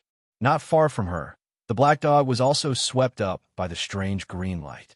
It spun around in the air and barked a few times in panic. Suddenly, its head tilted to one side, and it seemed to have lost consciousness. The surging power was like a tide, crazily surging towards Lu Chun. In that instant, Lu Chun felt as if his entire body was about to fall apart. At this critical moment, he forcefully endured the intense pain, suddenly gritted his teeth, and with a low growl, he desperately used his hand to press against his chest. The gentle light in the depths of the green light seemed to be flickering in his palm wind and fingertips. In the next moment, all the power suddenly came to a halt. It was as if the world had gone silent and time had frozen. The green light was like solidified green ice, flashing a strange light in the air. The man and the dog, who were floating in the air, were frozen for a moment. Then, after that moment, everything disappeared with a loud bang. The light dissipated with a roar. The figure disappeared into thin air. Everything returned to nothingness. In the small hut, like a whirlwind sweeping away the clouds, everything disappeared. Green light, white light, Lu Chun, White Lotus, and even Atsu, in the blink of an eye, all disappeared. Only the garbage fragments that were originally blown into the air suddenly lost their support, and then like rain, they fell to the ground, a mess. After an unknown period of time, Lu Chun suddenly felt a warm and moist feeling on his face. He shook his head, feeling that his eyes and ears had not calmed down. It was still a mess. He closed his eyes and rested for a while. That strange feeling slowly receded, and then he opened his eyes. A tongue licked him next to him. A low whining sound came. It was Atsu's voice. Lu Chun took a deep breath, smiled at Atsu, and then sat up. When his body was only halfway up, he sucked in a breath of cold air and almost fell down again. He quickly used his hands to support himself on the ground, and only then did he stabilize his body. At this moment, he only felt a strong pain coming from many parts of his body, especially his chest, which was the most uncomfortable. He touched the position of his chest with his hand, but found that there was actually no wound there. It seemed that the feeling just now was just an illusion. Lu Chun calmed himself down, then turned his head to look around. At this moment, he was in the mysterious tree, hole-like space that he entered a long time ago. The ancient and mottled tree wall stood silently with the misty green air, and in the center of this tree hole, the puddle was still there. The water was clear and transparent, but it was no longer full of vitality. If one took a closer look, they would notice that there was a tiny and dark shadow hiding in the clear water somewhere in the depths of the water. It was like a dark flame quietly burning. On the other side of the puddle, there was another petite figure lying on the ground 3 feet away. It was White Lotus. But at this moment, she was lying there with her eyes closed, her face slightly pale, and she was motionless for a long time, as if she was still in a coma. Lu Chun frowned, withdrew his gaze, and glanced at Atsu beside him, only to find that both he and White Lotus did not seem to be in a good condition. Only Atsu did not know why, after the torment just now. At this moment, it seemed like nothing had happened, walking back and forth freely beside him, and at the same time, looking curiously at the small world in the tree hole that he had never seen before. It seems that you are the first to wake up. Lu Chun touched Atsu's head. Atsu grinned and seemed to be in a good mood. Lu Chun smiled, then slowly stood up and carefully examined his body. Except for some pain all over his body, there did not seem to be any particularly serious injuries. Only then did he feel relieved. But at the same time, looking at the surrounding tree hole, he also frowned. This tree hole, especially the mysterious puddle in the tree hole, was the key to him being able to survive the incomparably vicious black flame curse. It was the strange, surging vitality in the water that suppressed the terrible black flame again and again, including 10 years later when he made his last attempt against the black flame curse, once again maintaining his vitality. In the past 10 years, only he had entered this place, and only he knew about it. Even Old Ma knew nothing about it. This was because this mysterious tree hole was actually the mysterious and unfathomable seed he had obtained from the blazing heavenly light during the Battle of the Desolate Valley back then. This seed was undoubtedly extremely important. Not to mention anything else, just by looking at the god-vanquishing curse formation that the devil cult cast back then, it used this strange seed as the core weight, and thus caused a phenomenon of heaven and earth, attracting and controlling unimaginable power of heaven and earth.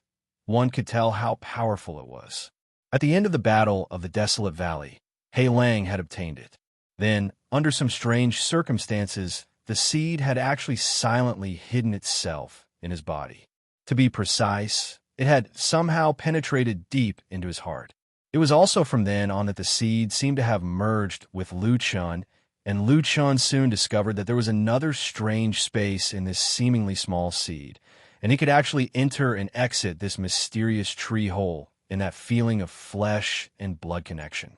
At the same time, he found the life-saving spiritual water of life in the tree hole. Over the past 10 years, it was all thanks to this seed and the mysterious tree hole that Lu Chun was able to barely survive, even though he had still endured unimaginable pain along the way. However, when he fought against the Black Flame Curse in Qingshiting Village, he was lucky to survive, but he had already used up all the spiritual water of life. From then on, he rarely entered this mysterious tree hole. This was because in the past 10 years, he had of course explored this tree hole countless times. Every inch of the ground, every inch of the tree bark, including the hazy green gas, he had carefully explored it all. However, the disappointing thing was that apart from the amazing spiritual water of life in the puddle, he had not found anything else in this tree hole. It seemed like this was just a space that contained the spiritual water of life. Even so, it was actually quite amazing. Lu Chun was not a greedy person, so after his fruitless exploration, he did not continue. Until today, when the green light suddenly brought him White Lotus and Atsu into this place. Green light. Lu Chun suddenly raised his eyebrows and suddenly turned around, his eyes bright as he looked at White Lotus, who was still unconscious on the ground. Walking around the puddle, Lu Chun slowly walked to White Lotus's side and then squatted down. His gaze lingered on White Lotus's young but beautiful face for a moment. She was still unconscious and looked like she was asleep. At this moment, she was so quiet that she was like an ordinary girl. The inexplicable fragrance of innocence was like a flower that had just bloomed, and there was a breathtaking beauty about her. Some of her black hair slid down from her temples and rested on her gentle and fair cheeks. The little girl seemed to be dreaming of something. There was no longer any pain, anger, or viciousness on her face. The corners of her mouth were slightly pursed, as if she was smiling. That smile was so sweet. Could it be that she was dreaming of the person she loved the most? Lu Chun had never seen a person's temperament change so much when they were asleep. However, he quickly thought of something else. When White Lotus was awake in front of others, she seemed to have the temperament of a cold fairy. This little 10-year-old girl, how could she have so many different faces? Which one was the real one? Lu Chun silently stared at her beautiful face for a moment. Then his gaze moved down to White Lotus's chest. Under the corner of her clothes, there was a soft but green radiance quietly flashing.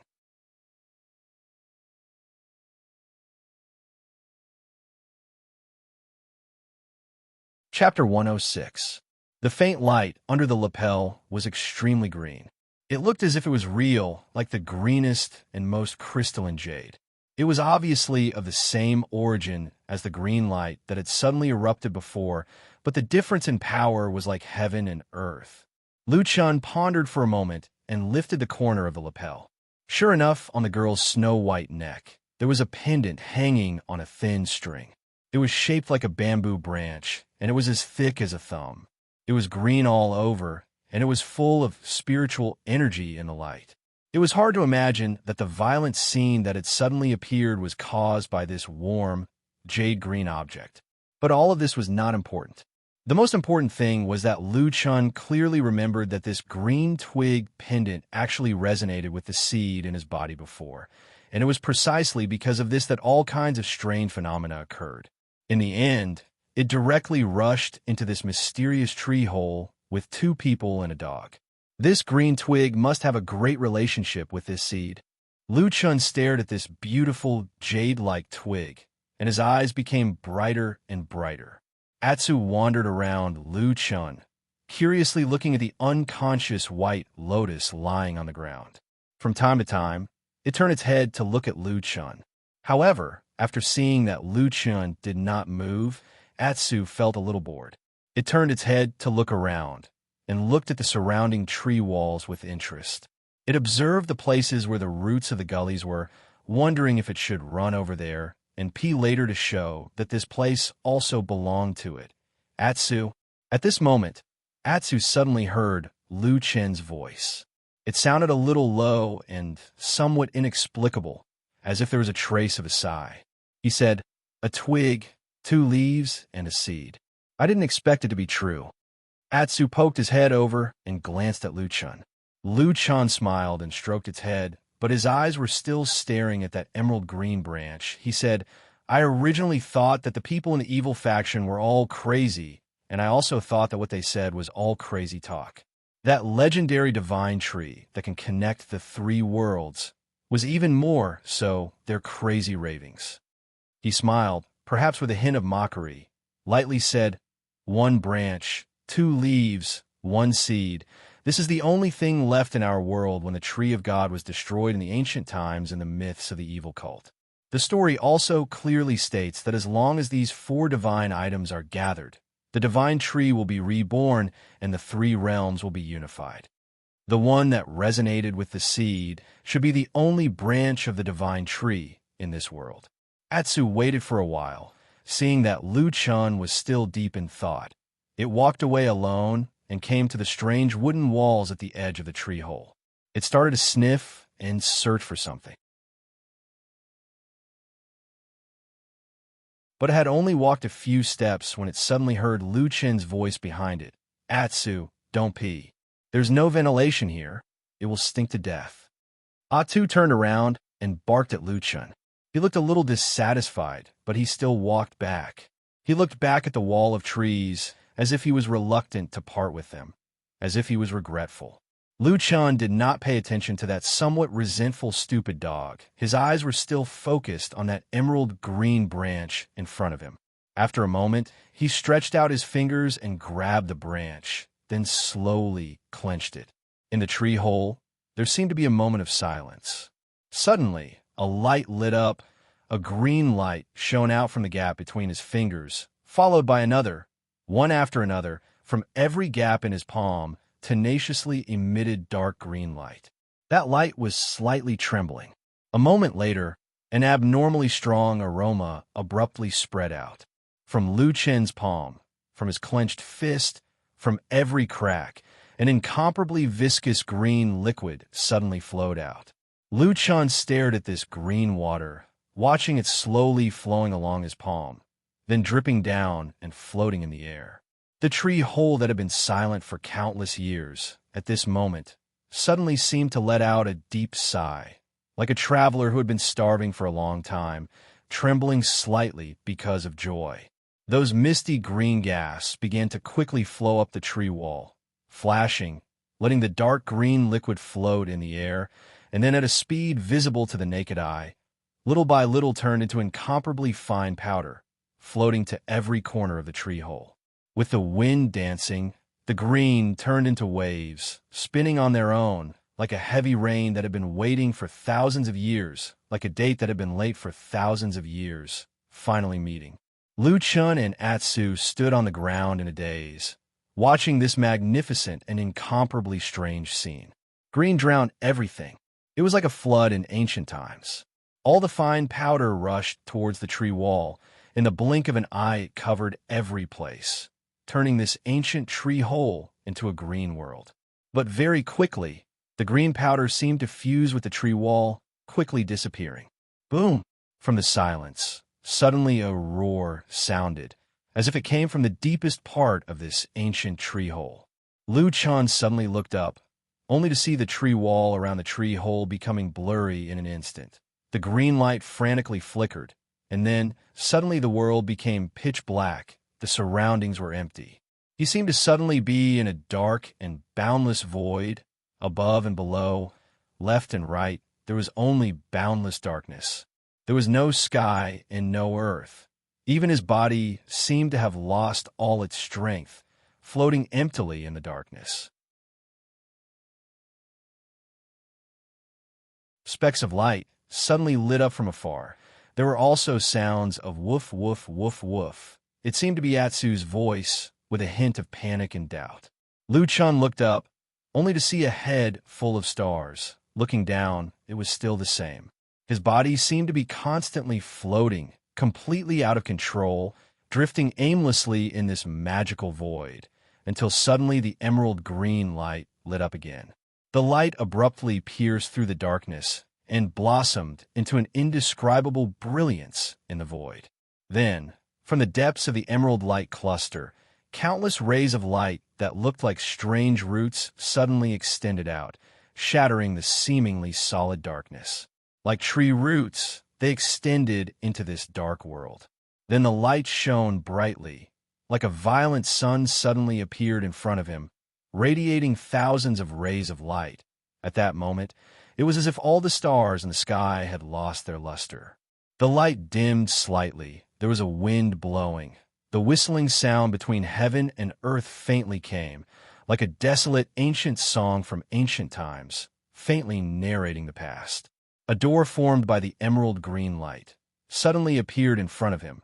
After a moment, the green light suddenly soared, passed through his body, and gathered again.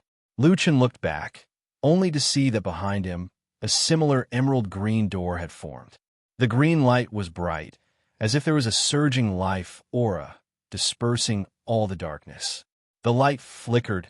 Everything seemed to have turned into a dark green ocean, but after a moment, suddenly everything in front of him disappeared, like a dream shattered in front of him, turning into endless dust. Lu Chan found himself once again in the tree hole, still standing in the same place. Those bright and dazzling green light at this moment had completely dissipated. There was no longer any trace of it. The ancient tree hole seemed to have once again returned to its original state. But if one looked closely, one could still see that on the ancient mottled tree wall, there was suddenly a lot more vitality, and even the strange green gas that entangled inside and outside the tree wall. At this moment, the color had deepened a lot. But what surprised Lu Chan the most was that on the two sides of the tree wall, behind the hazy gas, there suddenly appeared the outline of two doors. They were not really two doors, but only the vague outline of two doors. At the same time, most of them were covered by the ancient tree wall and the moving gas. Lu Chan tried to touch it, but found that it was like the moon in the water. He could only vaguely see it when he really wanted to touch it. He could not feel it no matter what. These two doors, were they real doors? If they were doors, then where did they lead to? Lu Chan silently pondered for a moment, then looked back, only to see that White Lotus was still lying unconscious on the ground. For some reason, it seemed that when the green light resonated with the seed, a powerful force burst out. It had a particularly great impact on her. So until now, she still could not wake up. Lu Chan walked back to her side. After checking, his brows quickly wrinkled, because he found that the girl's breathing was suddenly becoming slower, and the interval between breaths was getting longer and longer, like some kind of monster hibernating in the mud cave in the cold winter. But people can't hibernate. Lu Chan touched her hand. It was cold to the touch. Without any hesitation, Lu Chan immediately sat down, then called Atsu, who was standing on the side, and let it lie beside him. At the same time, he held White Lotus in his arms, and his other hand grabbed Atsu. Before he moved, his eyes glanced at White Lotus's chest, and suddenly he was startled. He saw that the pendant she was wearing was still as green as usual, but for some reason, the original vitality had weakened by more than half. He looked at the emerald green branch, then closed his eyes, suddenly let out a low shout, his hands suddenly hugged White Lotus and Atsu tightly. There seemed to be a loud bang in their ears. At that moment, they seemed to have passed through countless miles. It seemed like a long time, but it also seemed like the blink of an eye. Suddenly, the two of them appeared out of thin air in that messy hut. Bang! They fell from midair. Atsu quivered, jumped up as if it had been electrocuted, shook its head and wagged its tail, looking very excited, very happy that it finally returned to this familiar world. And Lu Chan turned his head to look at White Lotus. After seeing her breath stop for a moment, then began to return to normal, he finally breathed a sigh of relief. She didn't seem to be very used to that tree hole, Lu Chan muttered in his heart. Then his eyes once again fell on the emerald green pendant on White Lotus's chest. His brows wrinkled again, feeling a little troublesome in his heart. At this moment, White Lotus's body moved. It looked like she was about to wake up. Lu Chen's eyebrows twitched. His mind turned quickly. Countless thoughts surged in his mind in an instant. Suddenly, he stretched out his hand and tore off the clothes covering his chest. Then, the black sword suddenly appeared in his hand. With a flip of his hand, he directly stabbed the flesh on his chest a few times. Immediately, blood flowed out, and for a moment, his flesh was badly mutilated. Lu Chan groaned in pain, but the next moment he turned his palm over. The black sword immediately disappeared. His body swayed a little. His face suddenly became pale, as if half of the blood in his body had flowed out from the wound. He suddenly fell to the ground, slamming heavily. After a moment, this sound seemed to startle White Lotus. She was a little dazed, opened her eyes, then her body immediately shook. Seeing not far from her, Lu Chan fell to the ground, body twitching uncontrollably. Suddenly, she was shocked, couldn't help but sit up, and asked in shock, "What's wrong with you?" Lu Chan covered his wound, his face twisted in pain, looking at the unusually beautiful girl in front of him. Even his voice became hoarse. "I didn't expect you to be such a woman, wanting to kill me just because of a disagreement." Huh?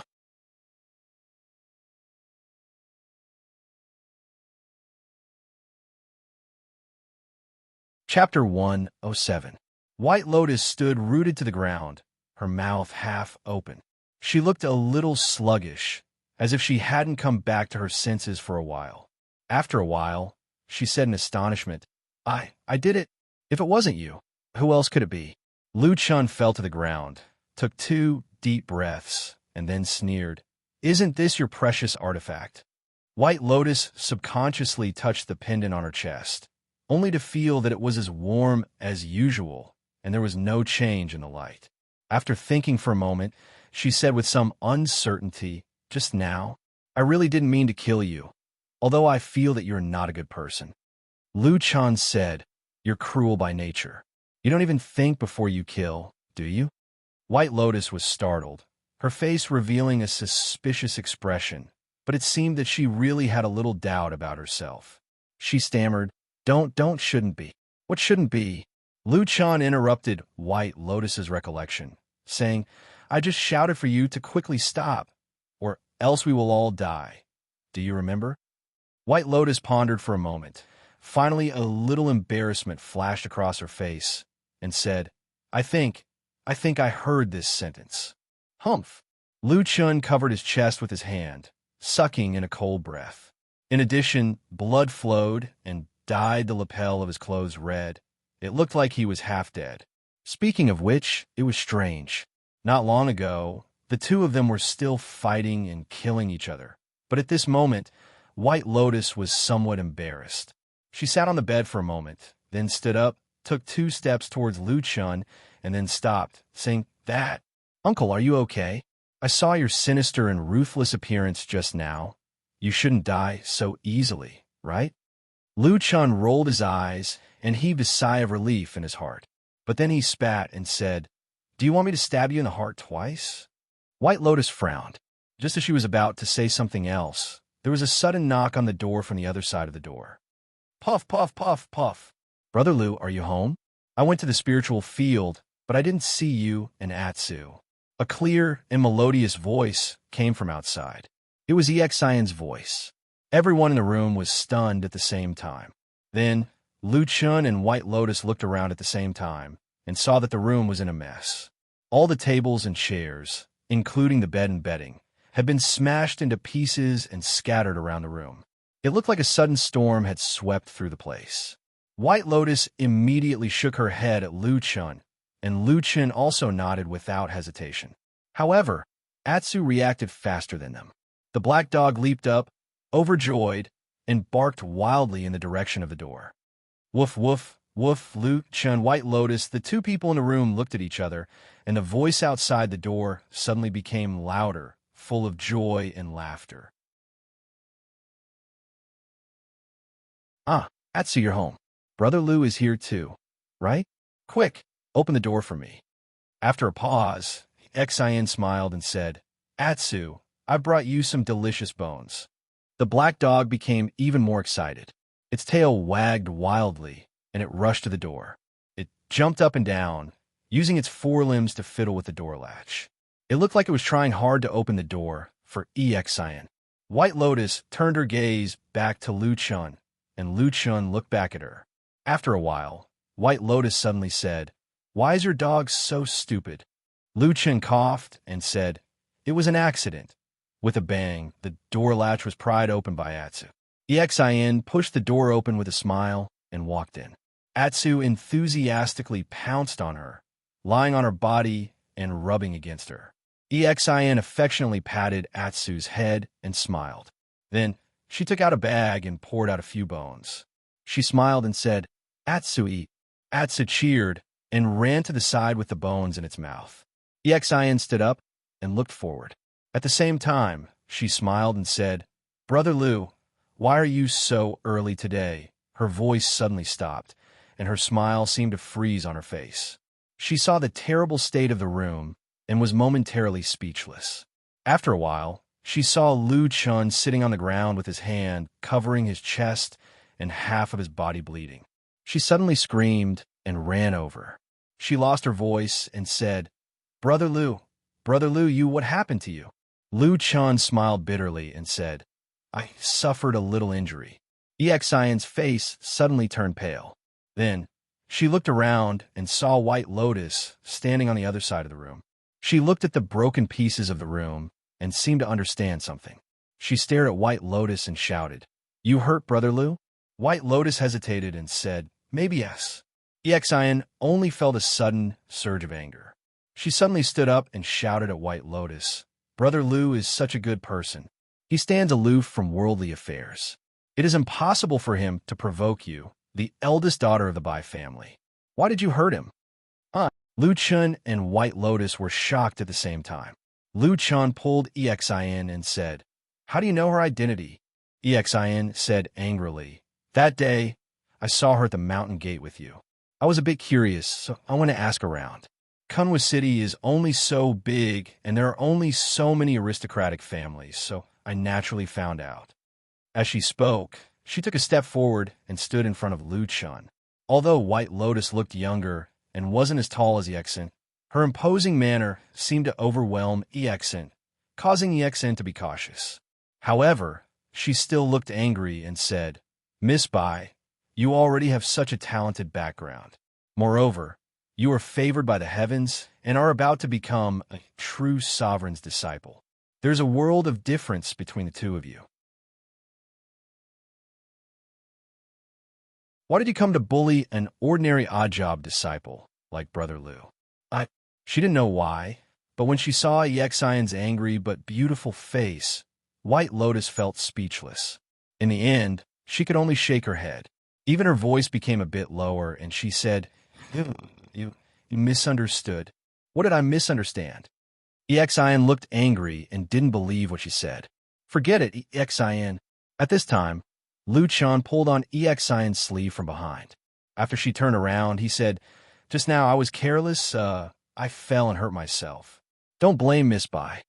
You fell yourself? And you even injured your chest so badly?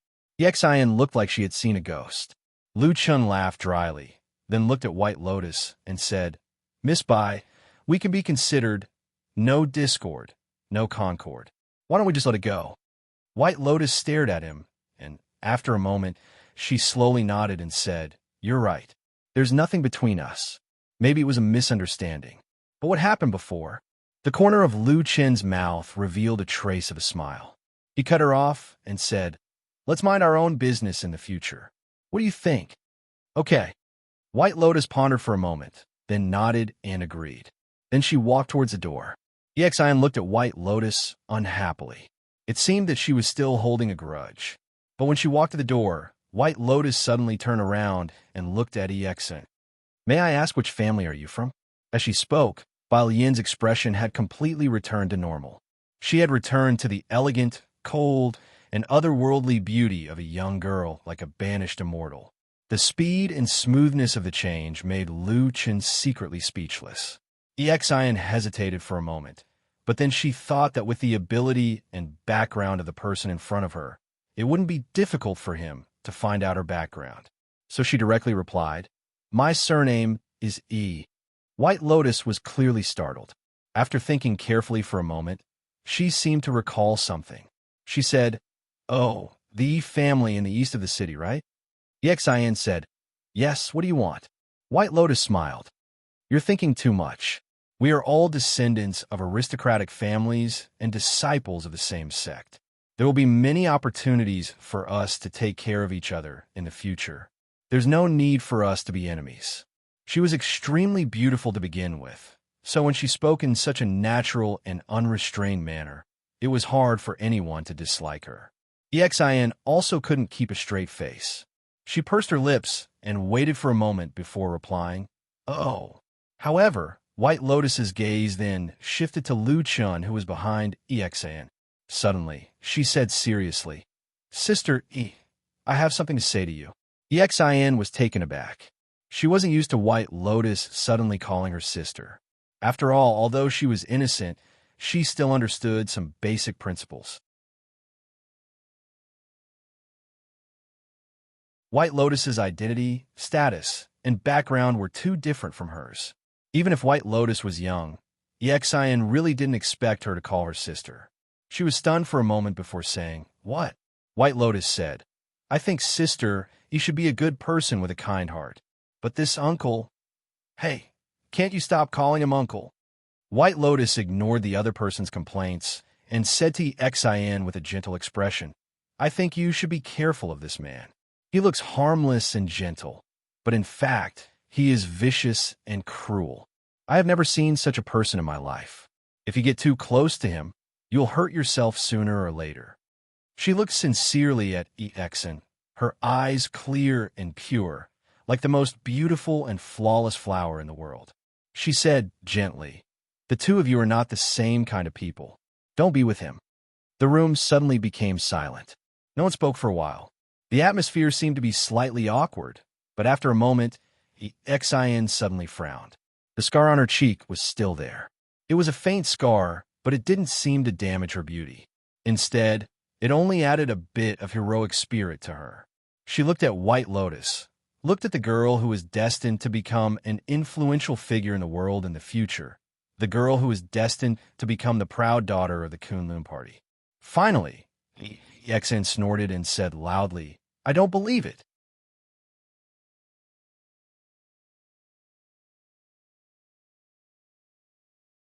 Chapter 108.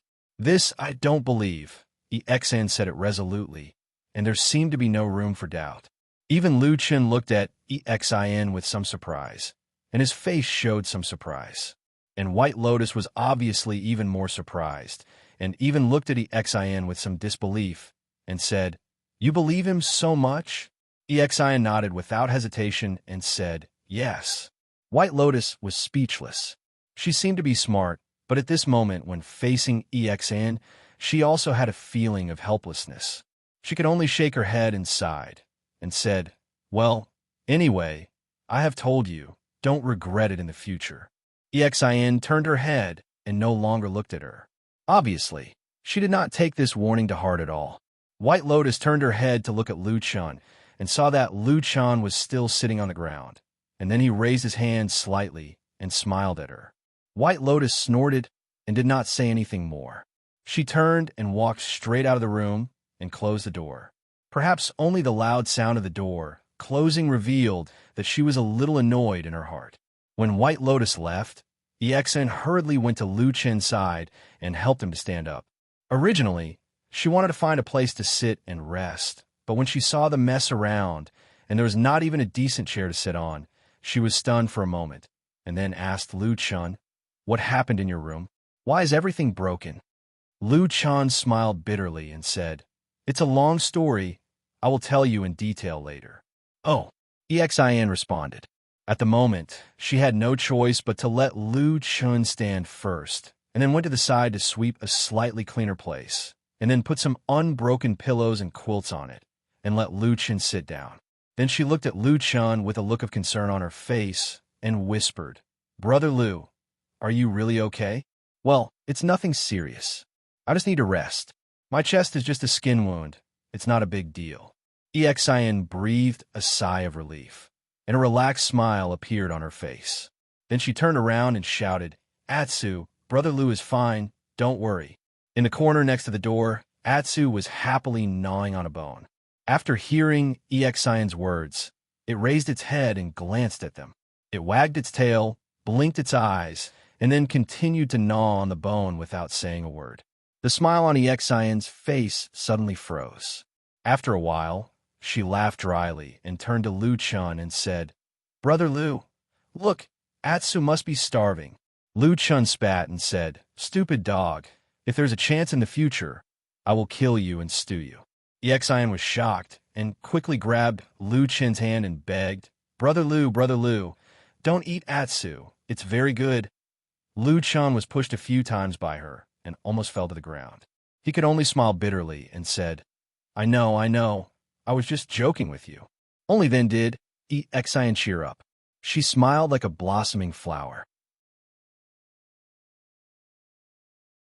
Then she found a white cloth to bandage Lu Chen's wound. At the same time, she asked, "Big Brother Lu, why did you fight with that Miss Bai? She is different from me. She is the proud daughter of a real big family. Her family background is not bad, and I heard that Hakushin Jinkuin is going to make an exception and accept her as his third disciple. Why did you provoke such a person?" Lu Chen said impatiently, "First of all, I didn't know her identity at all. Second, I didn't provoke her. She was the one who looked for trouble with me." "I see." EXIN thought for a moment and said, "Then it is Miss Bai's fault." Lu Chen looked at EXIN and suddenly said, "Why do you trust me so much, including in front of Miss White Lotus? You didn't hesitate to say that you don't trust her. You scared me." EXIN smiled and said, "Because I trust you. You saved my life and helped me a lot. If I don't trust you, who else should I trust? Besides, in that scene just now, Miss Bai was standing there, but you were lying on the ground with blood all over your body and bleeding from your chest. It would be strange if she didn't bully you. Could it be that you stabbed yourself in the chest?" Lu Chen was silent for a moment, then nodded and said, "Yes, what you said is very reasonable." Although EXIN was also a woman from an aristocratic family, she didn't seem to be particularly spoiled at the moment. She even helped Lu Chen to start cleaning the messy house, and then swept the rubbish into piles here and there, like a small hill of different sizes. Lu Chen coughed twice and called EXIN back, saying, "You've worked hard. You should take a rest first. The dust is too much. It's choking." EXIN said, "Oh." She sat down with a red face, then looked at the empty house, frowned, and said to Lu Chen, "Brother Lu, there is nothing in this house now. No one can live in it." Lu Chen said, "It's okay. I will find a way to add some things later. It shouldn't be a big problem." EXIN said, "Then what about you and Atsu these 2 days?" Lu Chen said, "I'll sleep on the floor." EXIN shook her head. Her hands didn't stop bandaging his wounds, and said softly, "So pitiful." Lu Chen laughed and patted EXIN's head, saying, "Have you forgotten the days we spent in the disorienting lands? We ate and slept in the wild every day. Wasn't it 10 times worse than now? Now at least we have a house to hide in." EXIN glanced at him and said, "It's not the same." She thought for a while, then said to herself, "I'll still help you ask for a favor, See if I can really let you squeeze into the spirit cultivation odd job disciple list. I heard that those who are qualified to be on the list will leave Stone Pan Valley and go to another Bai Chao Tang territory. The conditions there are much better than here, and you can get in touch with many elite disciples of the sect. Lu Chun suddenly felt a little moved, nodded and said, "If that's the case, then it's naturally the best," but he looked at Exin, a little surprised, and said, "You can even speak for such a big thing? I can't tell." Exin giggled and said, "That's not true. I'm just a new disciple who just joined the sect this year. How can I be qualified? But because I've been pretty miserable, so the elders and martial uncles of Bai Chao Tang feel very sorry for me. If I try to please them, maybe I can help you." Lu Chen laughed and said, "Amazing, you've grown up." Exin's cheeks turned slightly red, and then she said, "Actually, it's them who pity me, not. Halfway through her words, Exin suddenly froze, as if she suddenly thought of something. Her eyes fell on Lu Chen's face, and she seemed to be thinking about something. Lu Chen quickly felt Exin's strangeness and said, "What's wrong? Why are you looking at me like that?" Exin made a sound, looking a little hesitant, and said, "I just said that I trust you very much." Lu Chen said, "I heard and saw it. Thank you very much." Exin said, "I also told Miss Bai that I don't believe that she said bad things about you. But in my heart, I clearly think that she hurt you." Lu Chen coughed and said, "Yes, you see, she can't refute it, so she admitted it." Exin looked at Lu Chen with a pair of bright eyes, and Lu Chen felt a little strange under her gaze. So he glared at Exin and said, "What are you looking at? Is there a flower on my face?" "No, there's no flower." Exin said, "Brother Lu, I just suddenly thought of it. At that time, I thought that it must be her fault because no one in the world would stab themselves with a knife. Isn't it? But didn't I do that a few days ago?" Lu Chen was speechless. Looking at Exin's somewhat serious face, he smiled bitterly and said, "What are you trying to say?" Exin stared at him and said seriously, "Brother Lu, I definitely still believe you. I think you must be a good person. But now that I think about it, after seeing that scene, if it was anyone else in the world, it must be right.